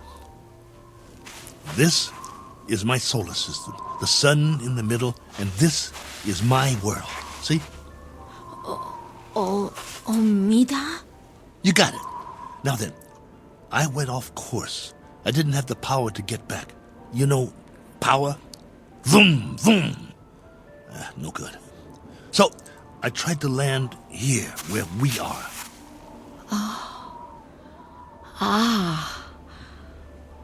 Mida korum. Go ahead, you draw. Korum mistum. Oh, that's your solar system and your world. You came from there. Let me see now. It went out of orbit. Is that it? Your planet left its orbit and moved away from the sun. And the line, that's where you went and where your world went, right? I'm sorry. What about now? Where's your planet now? I understand. Gone. Disappeared. Probably frozen by now. But you got out. How many others? How many got out? You got away. Any others? Min. One finger. That's a hard count, my dear. A very hard count. And you've been here a while, haven't you? Look at your suit. Your galaxy might be light years away. It would have taken years to reach here. Where's your ship?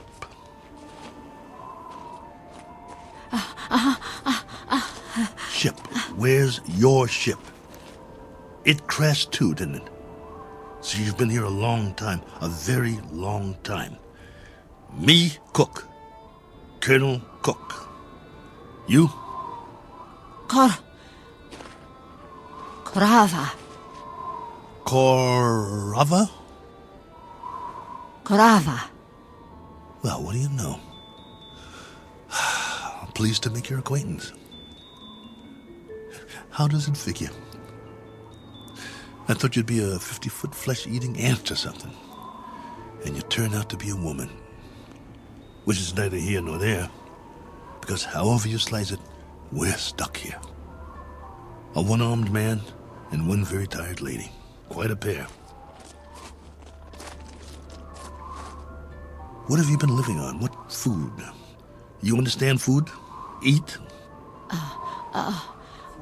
Well, I can offer you lunch or maybe it's breakfast. I'm not sure which. And some companionship.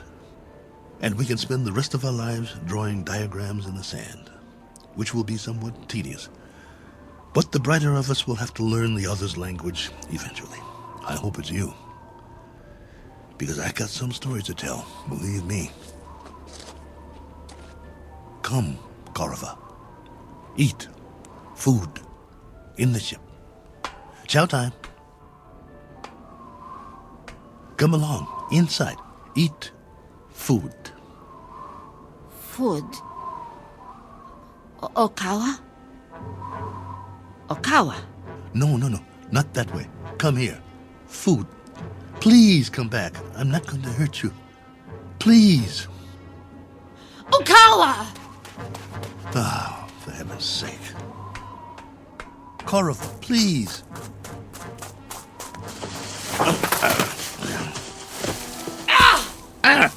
You scratched me. What did you do that for? That's all you know how to do, isn't it? Draw blood. Well, go ahead. Get away from me. It's not just language, is it? It's our animal nature, the way we instinctively respond to one another. In that case, there's not much hope. Go on. Go. If that's the way you want it, go.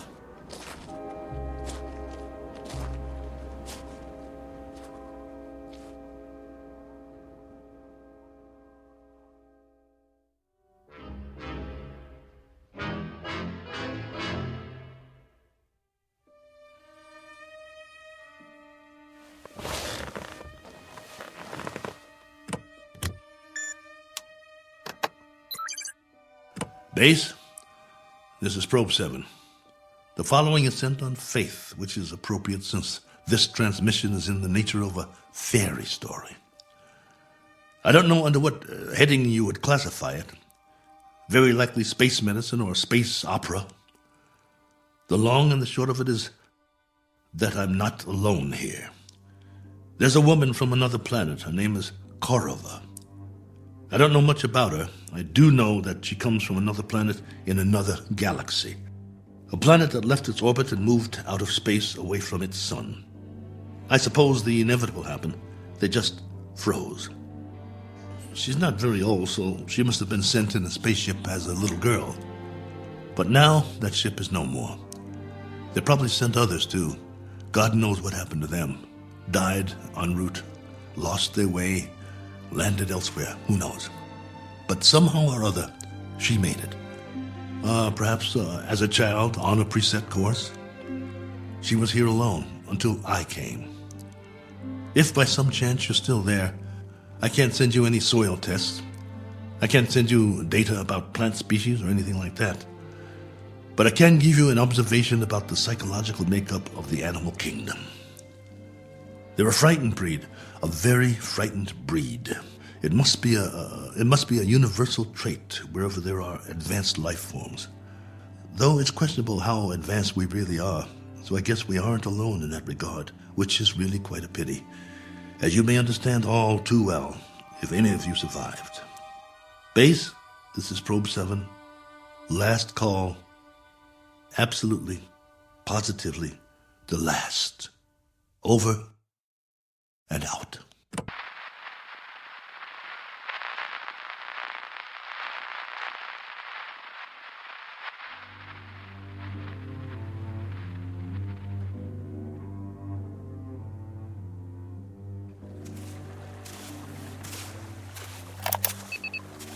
Log entry 1417.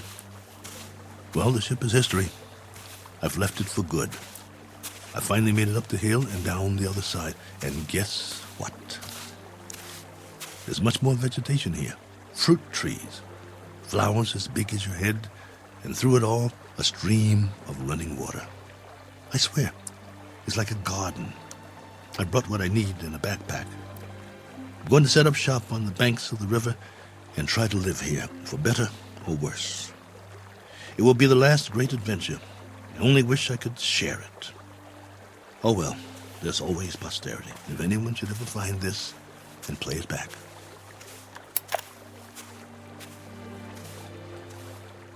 Cook. Oh, you. Never mind. Talking to myself.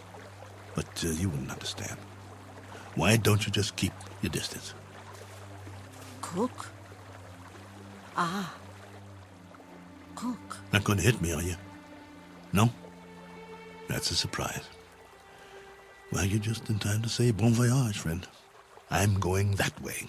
There are even more fruit trees over there. No reason to get in each other's way. Cook. You want to come? You may, if you like. We'll eat and we'll live. I don't know how or for how long, but we can try. Cook. What? Dirt? Soil? What do you call it?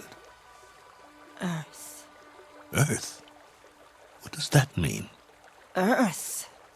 Is that the name in your language? All right. We've just given this place a name. We'll call it that. We'll call it Earth. Cook. Korava. Earth. That's right. My name's Cook. My first name is... But there's plenty of time for that. No need to rush things. Okay, Korava. This is our home now. This is Earth. What's that? Food. So that's what you've been eating. Some kind of red fruit. Any good? Food. Eat. All right.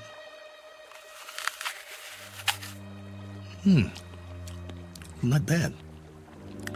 We'll take some with us, if you think it's all right. Come on.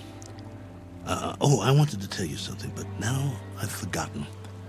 I guess we'll have plenty to talk about, though. This place, a new life after all, and after a while we'll have new memories to talk about. Things we can share. Come along, then. Let's go.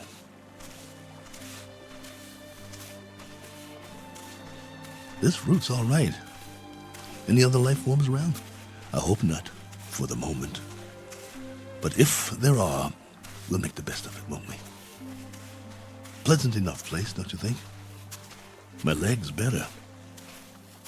We'll explore as much of it as we can. No need to set up any boundaries, I guess. There's plenty for everyone. For you and for me. And it's a beautiful day.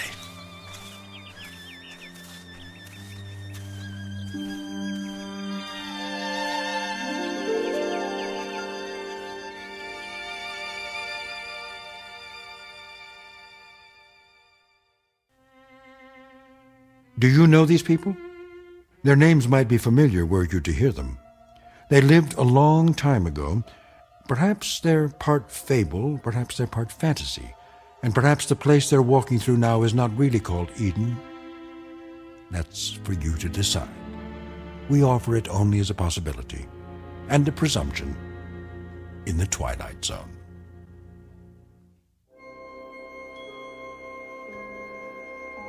Hi, this is Carl Amari, producer of the Twilight Zone radio dramas. I'd like to take a moment to tell you about our official website at twilightzoneradio.com, where you'll get the latest news and information on these Twilight Zone radio dramas. Plus, at twilightzoneradio.com, you can digitally download 3 free episodes or any of our episodes for only $1.95 each. In this age of ever-changing technology, we've decided to make these episodes instantly available to you by making the Twilight Zone radio dramas a digital download-only series. This means that this series will no longer be offered on CD. The CD collections at our website are now being offered, while supplies last, at buy one, get one free. So be sure to get your favorites before they're sold out. Be sure to visit us often, and I'll see you in the zone.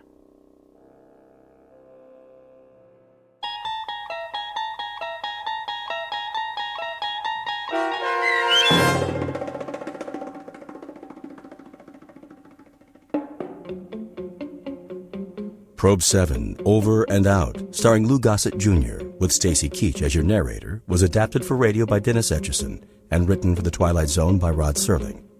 Heard in the cast were Tony Makis Sr., Sam Derrence, and Oksana Fedanushin. The producers of The Twilight Zone wish to thank CBS Enterprises and the Rod Serling estate for making this series possible. This copyrighted radio series is produced and directed by Carl Amari and Joby Cerny for Falcon Picture Group and Westwood One. Sound design and custom Foley effects for The Twilight Zone by Cerny American creatives Bob Benson, Craig Lee, Matt Sorrow, Tim Cerny, and Todd Beyer. To learn more about The Twilight Zone radio dramas and to contact us, visit our official website at twilightzoneradio.com. Touching speaking.